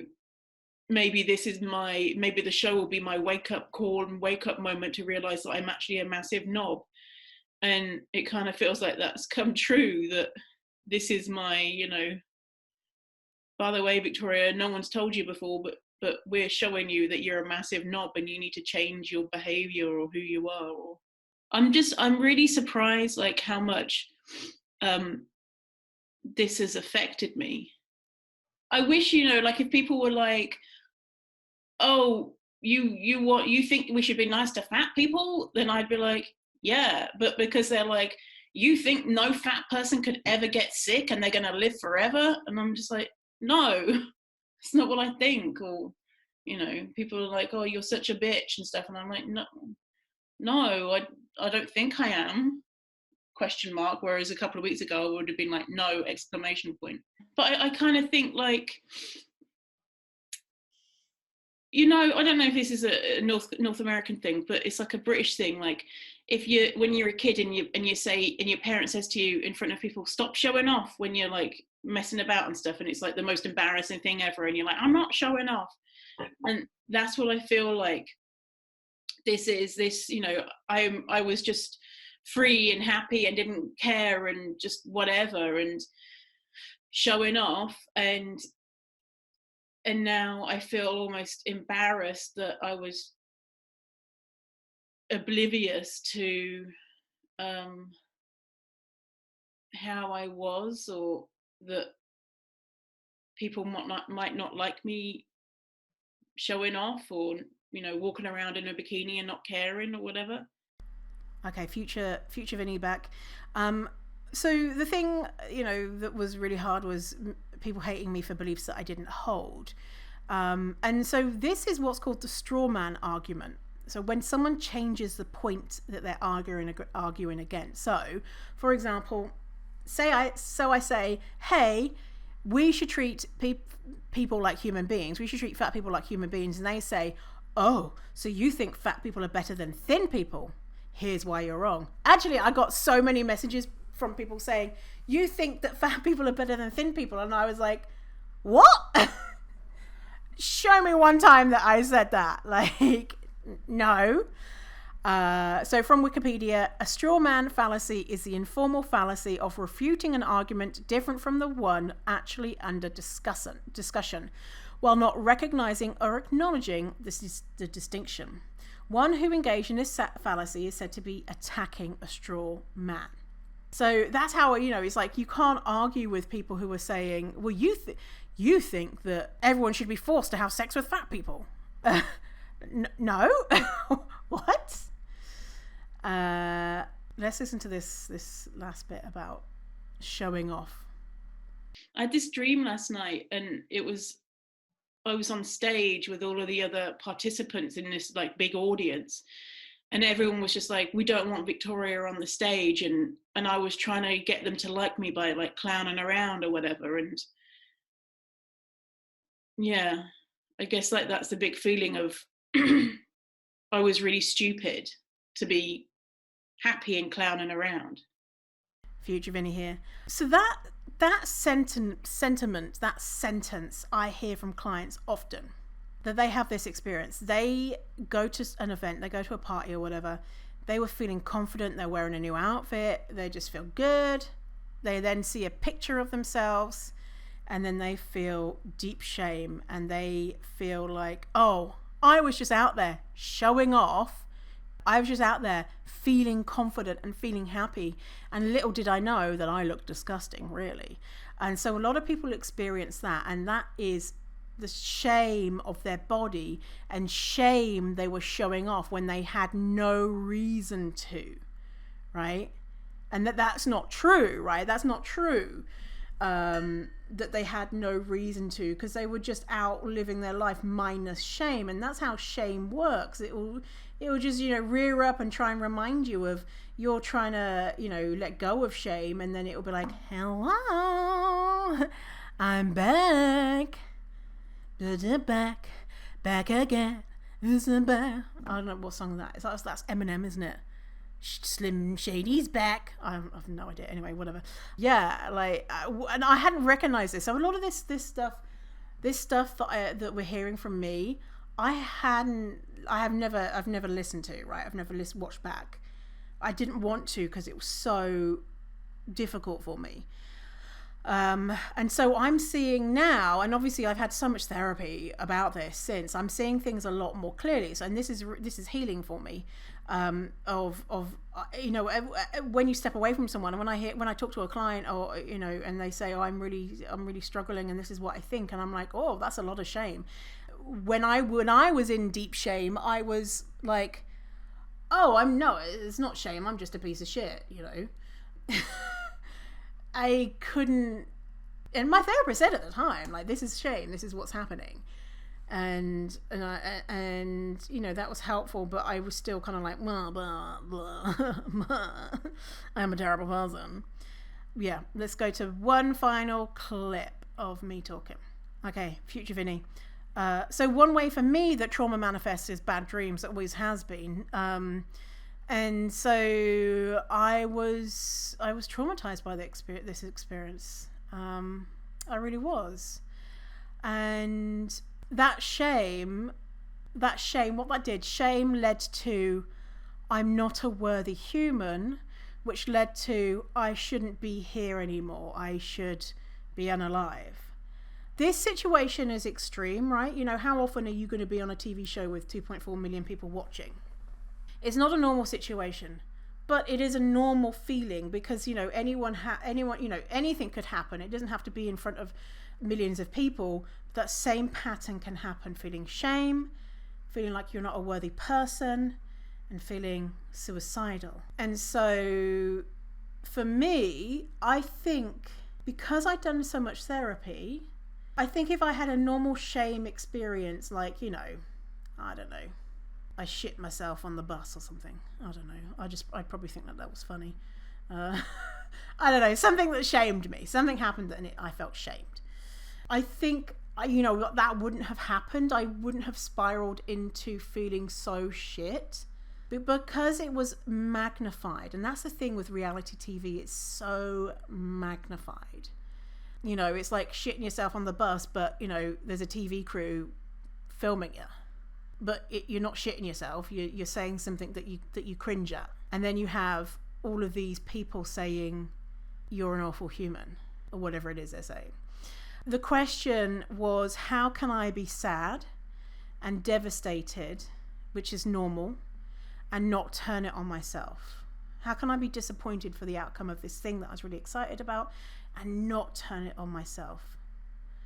And the option that I had is love for myself, for other people who are hurting out there, and self-compassion times a million, which is way easier said than done, right? So I told my family how I was feeling, which was really hard. Like, my mum is a typical worried Irish mammy, if you sleep for too long, she's like, I'm sure that they're dead, yeah, that type of thing. So telling my mum that I was suicidal was difficult because I know that she would be so worried. I told my sister, and I felt really worried about telling my sister because guess what? I felt like a giant burden, and I felt worthy of the shame that I was feeling, and the reactions were different from what I expected. I expected I'm a burden, hence why having suicidal feelings. And if I tell my family that this is how I'm feeling, they're probably just going to confirm that I'm a burden, because my mum will be worried that's burdensome to her. My sister will just be like, oh, so, just have a reaction that would be no way that she would have, but my brain was telling me that she'd just be like, oh god, shut up, but they were like, it's almost like they loved me. Oh, so weird. They were like, we love you and we're so sorry this happened and you're important to us and your mental health is important to us. I couldn't do that alone. If I had to, I would have died. So if you're having those same feelings that I'm having, please talk to someone. Just that, that act of talking to someone was really helpful for me.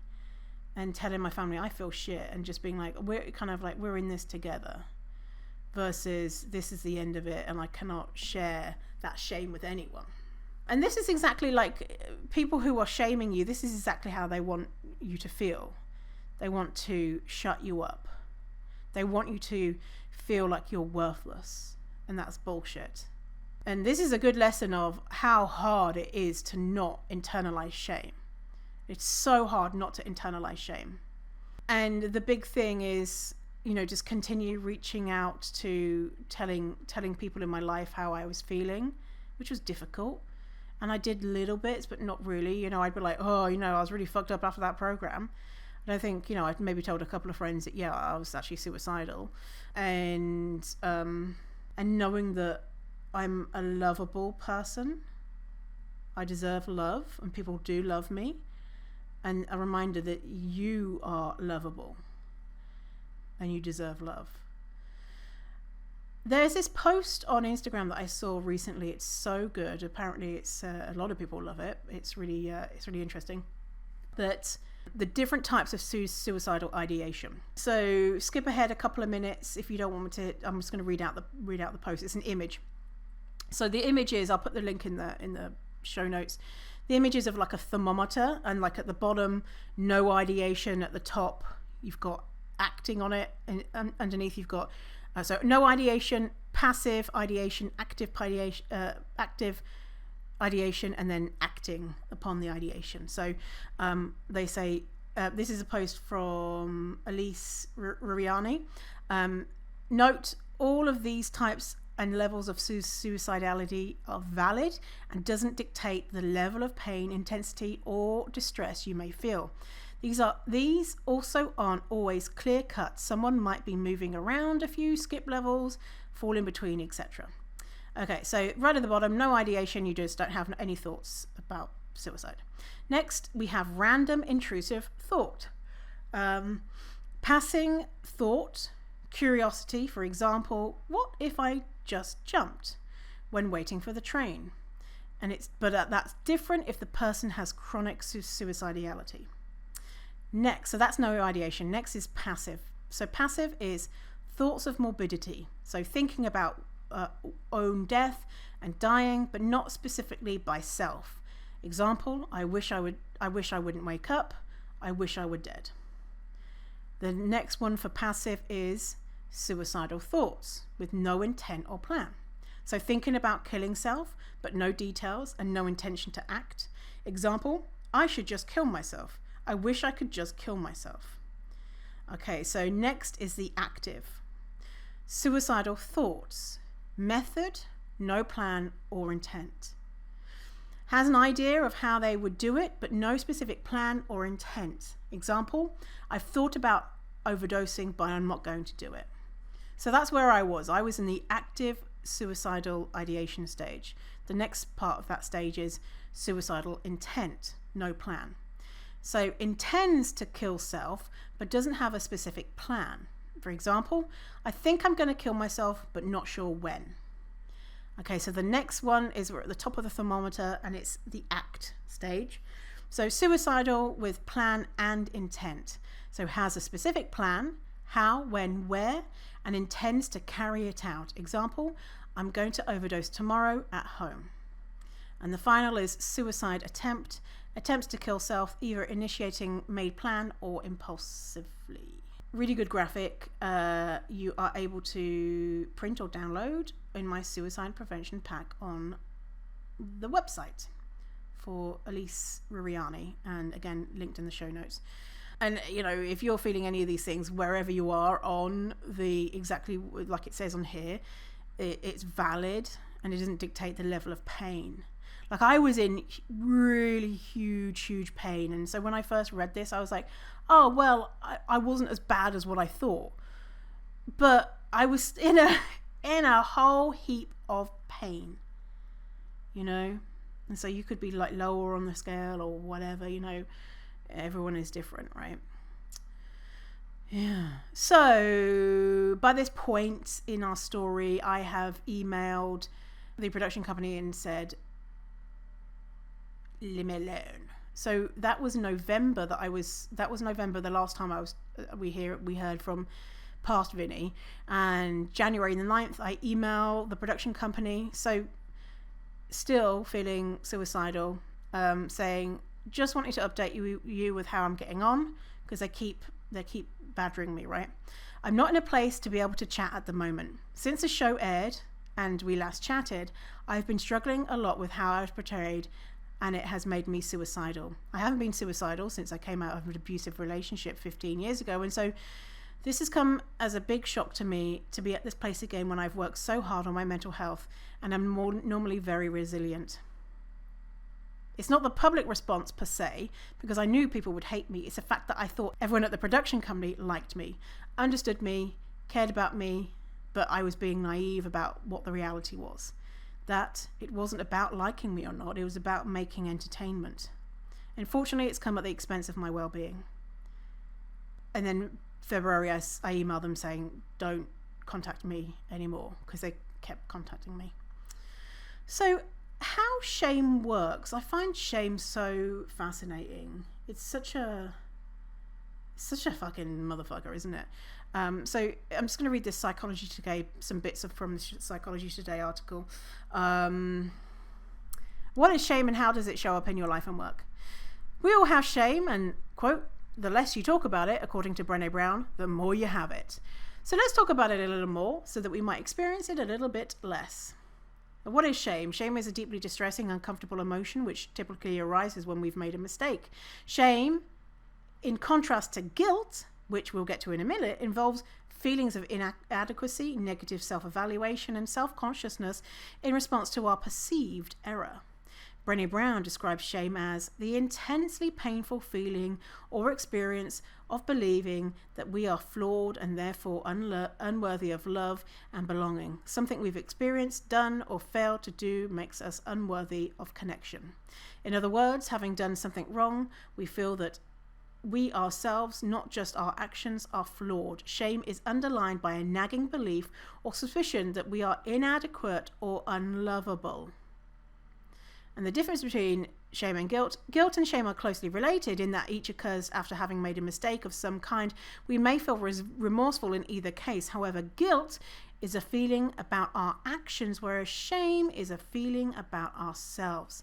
Brené Brown differentiates the two as follows. Shame is, I am bad. Guilt is, I did something bad. Another difference is that the remorse brought about by guilt can actually be constructive. If we know our actions can hurt someone, for example, we can allow our guilt to inform how we fix the error.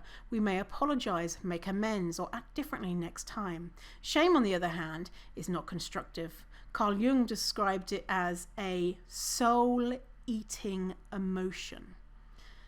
Not only does shame lead to a host of emotional and interpersonal problems, but we also are more likely to disconnect from both ourselves and others when we feel shame. And that's what I did is I have disconnected from a lot of my friends. Like, I've been back in Vancouver for 2 years. I'm just now starting to see my extended friend circle, and they a lot of them can't believe it. They're like, you've been back for 2 years? Like, why haven't we heard from you? And it's because I've been isolating. I've been isolating from my closest friends and family, because I was able to tell them how I was feeling. So how shame impacts you as an adult. Some examples of shame is self-perpetuating phenomenon. If when we were in shame, it is hard to extract ourselves from it, both in the moment and within a larger lifelong pattern of feeling unlovable, unworthy, and defective. When we experience shame as adults, we may deal with it internally or attempt to discharge it externally. In other words, the shame we feel either gets projected onto others externally or turned inwards towards ourselves. Typically, we do a bit of both. Some examples of external shame include blame, contempt, anger, shaming others, or controlling of others. So I think I was in the anger. I blamed the production company. We're probably more intimately familiar, however, with the ways that our shame gets turned inward. Some examples of shame directed inward include perfectionism, isolation/withdrawal, that was me, addiction, self-harm, low self-esteem, it definitely affected my self-esteem, and feelings of worthlessness.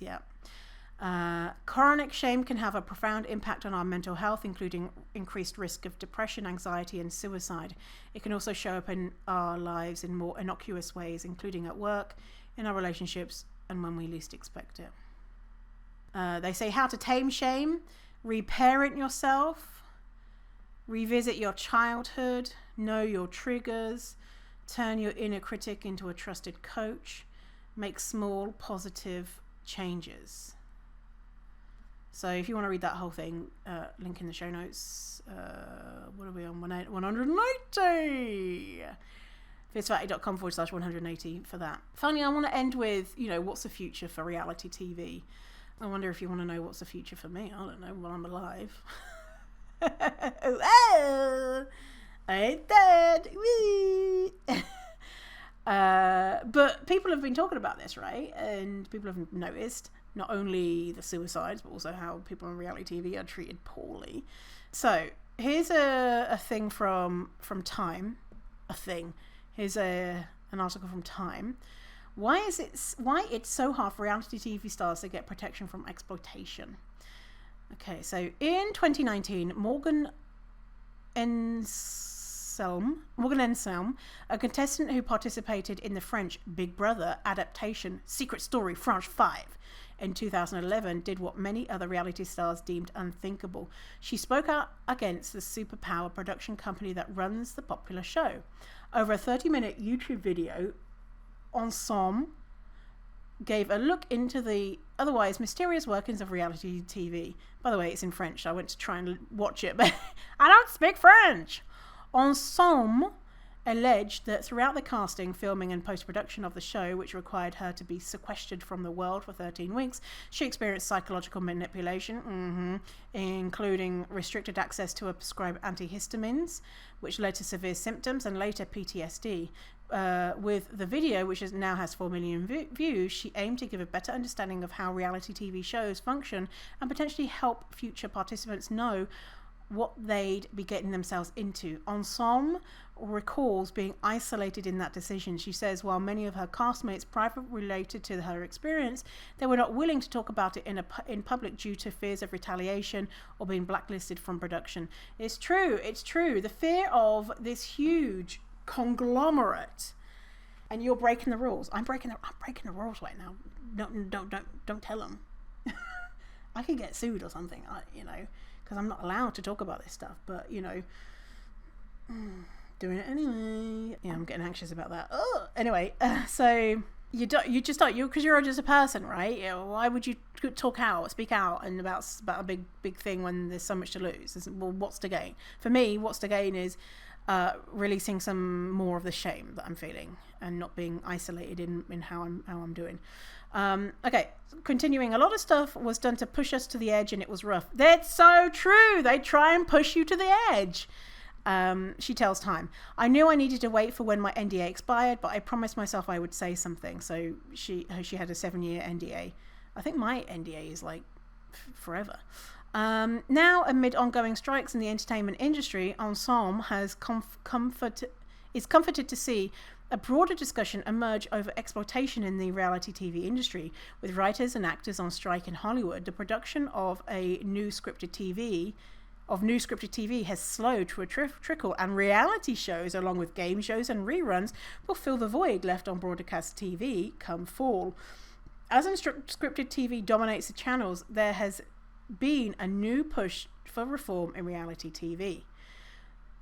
So now there's current efforts for reform. This summer, former Real Housewives of New York cast member Bethany Frankel questioned why reality stars weren't also on strike along with writers and actors, and led to call for reality TV unionization. Quote, reality stars should have a union or simply be treated fairly and valued, she wrote in an Instagram caption. Frankel has since partnered with 2 high-powered attorneys to look into the alleged mistreatment of reality personalities. In August, SAG-AFTRA confirmed its support of Frankel. Frankel isn't the only one trying to bring reality stars together against exploitation. Earlier this year, multiple Love is Blind contestants alleged that the Netflix reality series fostered an environment that was, quote, hell on earth in an insider piece. Nick Thompson, a contestant from season 2, said the production offered little in the way of support after putting cast members in a dating experiment, saying it, quote, literally ruins lives. His castmate Jeremy Hartwell filed a lawsuit against Netflix for, quote, inhumane working conditions. Following the insider piece, Kinetic Content, the production company behind Love is Blind, told the Hollywood Reporter in a statement, quote, the well-being of our participants is of paramount importance to Kinetic. We have rigorous protocols in place to care for each person before, during, and after filming. I think that's probably bullshit. Unless they're paying for the person to have their own therapist, they're paying them a fair wage. They are also filming in a way that is ethical. They are also filming in a way, editing in a way that is truthful. It's just not true, you know. It's just not, you know, we do our best, you know, we'd offer them support, but it's like, you know, with me being offered support from a therapist who was it was not good, who worked for the production company. They're not on my side. In reality TV, the matter of who can share what is complicated by star power and non-disclosure agreements. Frankel is a bona fide reality star with a large platform of her own. She can speak out and call for unionization while facing little in the way of consequences. For stars like Ensemble, Thompson and Hartwell, calling attention to the mistreatment cast members often face means that they will likely never return to reality TV. Exactly. It's terrifying, Hartwell tells Time. I'm going up against these massive organizations and companies and feeling like you're the only one out there in the public eye doing it. Their organizing has already brought to the forefront conversations that usually stay behind closed doors with productions. But several factors, from production companies wanting to remain low cost to reality stars facing NDAs and wanting to sustain their careers, mean that the road to reform is a long one. Frankel's call to unionize puts pressure on television production companies and networks to reconsider how stars in unscripted programming get paid. Currently, reality TV stars do not receive residuals, and they give away their likeness in perpetuity when series becomes hits and gets replayed across platforms. Quote, I got paid $7,250 for my first season of reality TV, and people are still watching those episodes, said Frankel in a TikTok video. For networks, maintaining their structure as it keeps this form of entertainment cost-effective, reality TV is already significantly cheaper to produce than scripted television due to lower budgets that don't require the employment of unionized writers and actors. Hartwell's class action lawsuit claims contestants on his season of Love is Blind were paid around $7.14 per hour, significantly lower than Los Angeles' $15 minimum wage rate where the production company is based. Yeah, so what I'm taking from all of this is, you know, when I'm watching reality TV, because I mean it's entertainment, right? It's entertaining. Is when they show someone who we love to hate, you know, that character that we love to hate, I will really be curious about what actually happened. I would love to know, I would love to pick the brain of someone who is behind the scenes of making the program. Like, are they like, okay, what is the story? What story are we going for? Are we going to be showing that this person is unstable, and this person is mean, and this person is really sweet, and this person is whatever? Like, and then they kind of fit the narrative. What it like is that what's happening, or is it that because they can't show all of the stories, right? They can't show fully rounded characters. They don't have the time, and it's probably not as entertaining, right? It's probably not as entertaining being like, yeah, that person said some things that probably weren't appropriate at the time, but you know what? Afterwards, they apologized, and you know, it's understandable why they said that, because that other person did that, and you know, and actually we know about their background, and I can see why they might have experience around, you know. that's less fun than being like, oh, that person's evil. Oh, they're so annoying, you know? But these are not characters. They're real humans. And that visible hate that the public has for them, and probably that experience from the production company of, there has to be trust built with the production company for them to be safe to be themselves in front of the camera as much as they can be, or, you know, or maybe not, but there has to be trust is attempting to be built with a production company. And so wondering how many people feel like their trust is broken. And for me, the big thing that I keep coming back to is that master interview. That master interview fucked me up. And the amount of times I think about lines that I said in the master interview and feel so much shame and be like, well, why didn't you just do this? Why didn't you just say that? I mean, well, I guess I did, you know, when I said that's inappropriate. It doesn't matter that I said, you know, to certain questions, that's inappropriate. I don't want to answer that. I set a boundary there. Yeah, I set a boundary there. I said, I'm not answering that question. And they kept going against the boundary. Yeah, my therapist said to me, like, boundaries are like, she uses this analogy like a staircase, right? So, you know, the first time you set a boundary, you might be like, oh, no thanks. And the next time, you know, and the person keeps pushing against your boundary, you might be like, oh, it's not for me, thanks, I'm not going to do it. And then the next time you'll be like, no thank you. And then the next time you'll be like, listen, I've said no. And then the next time you're gonna be like, hey, leave me alone. And so the TV show is showing that final one where you say, hey, listen, leave me alone. And it makes you seem unreasonable because they say, hey, are you having a nice day? And then, hey, listen, leave me alone. You know, and it's just like, oh wow, that person's, oh god, they didn't need to react like that. And you don't see everything that's leading up to it, right? Yeah, because I was like having like, oh, why did I have to be stern? Oh, it's because I said I am not answering that question probably 15 times. Hello? And I think most people would probably be like, what the fuck? You know, no, leave me alone. Jesus Christ. Hey, so it's Vinny from the future. It was I had just recorded the episode, and I was having a bath and thinking about things and being like, oh, shame. I'm not going to put the episode out, la la la la. Anyway, and I was thinking, what's my barrier? I forgot to say something. And the thing that I wanted to say was that if you choose to watch the episodes, it's, again, if you want to, it's called Who Are You Calling Fat, BBC. Who Are You Calling Fat, BBC? You might watch it and be like, oh, I thought you were really awesome, Vinny. You did really well. I don't think that you're the villain at all. And some people might watch it and be like, oh yeah, you're the villain for sure. And then everyone's going to have an opinion in between. That's the thing that was difficult for me, right? Was that there's no kind of clear cut.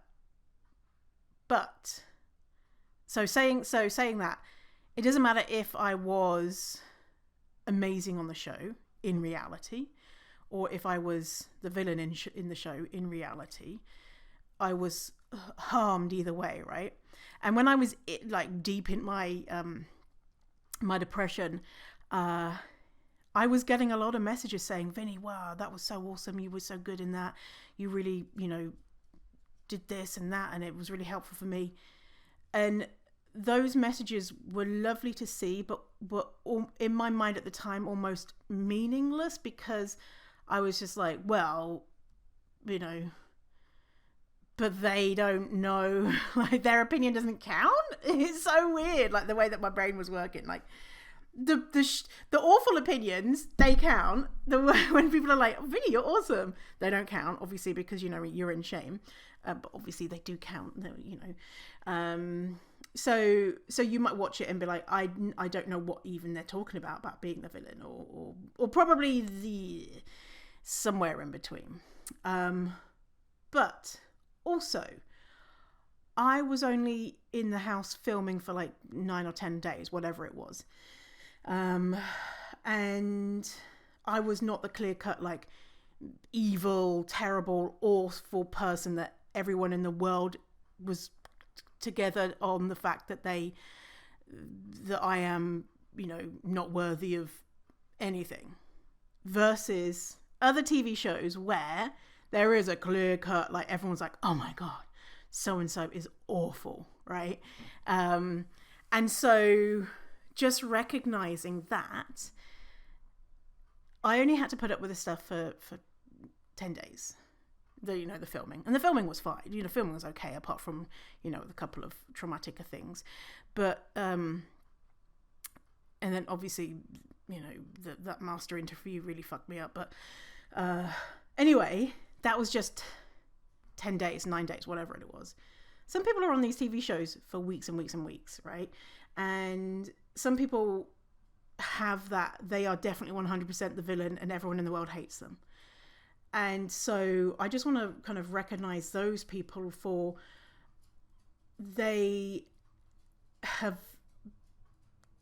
that is really, really difficult. And so if I had went through kind of what I went through from not clear cut, am I the villain, and 10 days of filming, and that made me almost die, what could happen if it was 11 days, 13 days, 2 weeks of filming, 5 weeks of filming, a year of filming? And what if I didn't get any messages saying, oh, Vinny, you're cool? So I was just like, I don't want people to think that I'm just complaining. And it's like, shame. Wow.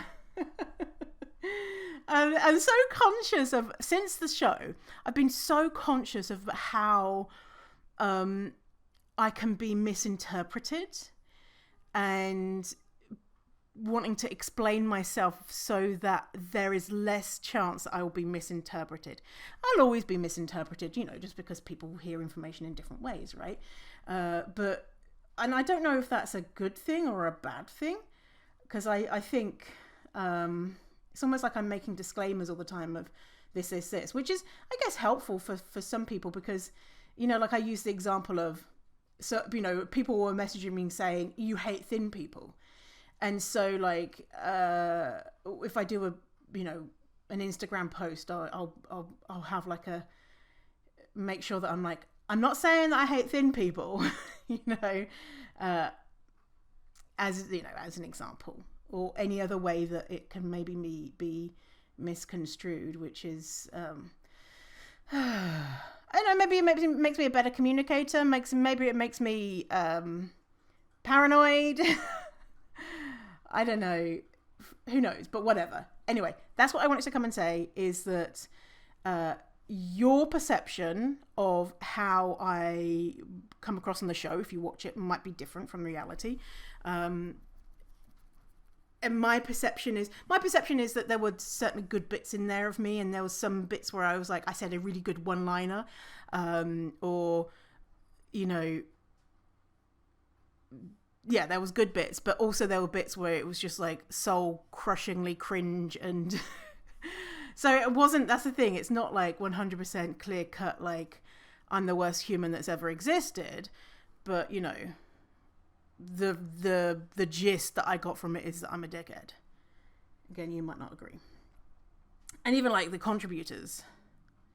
contributors, some of them said, yeah, you're the villain, and others said, no, you're amazing. So, yeah. If you are going to watch the show, be aware that there's people using the O words. There's people there who are displaying anti-fat beliefs. So proceed with caution. There are bits, obviously, there's joyful fat positivity. So if you want to risk that fat negativity and fat hate for the fat positivity, then go watch it wherever you find it. I'm, again, not Googling it because that's not safe for my mental health. anytime like I need to Google like something like, oh, Fierce Fatty podcast episode whatever, and it'll look at Google, I'm like, oh god, just don't even look. I can't, for my mental health, like look at, you know, what the trolls are saying. Anyway, I'll stop rambling. Back to the episode. Bye. So anyway, this has been a really long episode. I hope that you found it enjoyable, you know, versus it just being a therapeutic device for me. And I feel good. I do feel anxious and shamey a little bit, but not too much. And I feel like something's been lifted. So yeah, and again, if you're feeling you're not feeling good, there's resources out there, and you are lovable, you're worthy, you don't deserve to feel shamed. Yeah, and I hope you're all doing good, and links for everything in the show notes. If you want to support the show, you can do so on Ko-Fi. And yeah, I'll see you in the next episode. Stay fierce, farty. Stay fierce, farty. Stay fierce, fatty. See you in a while, alligator. Bye. Bye.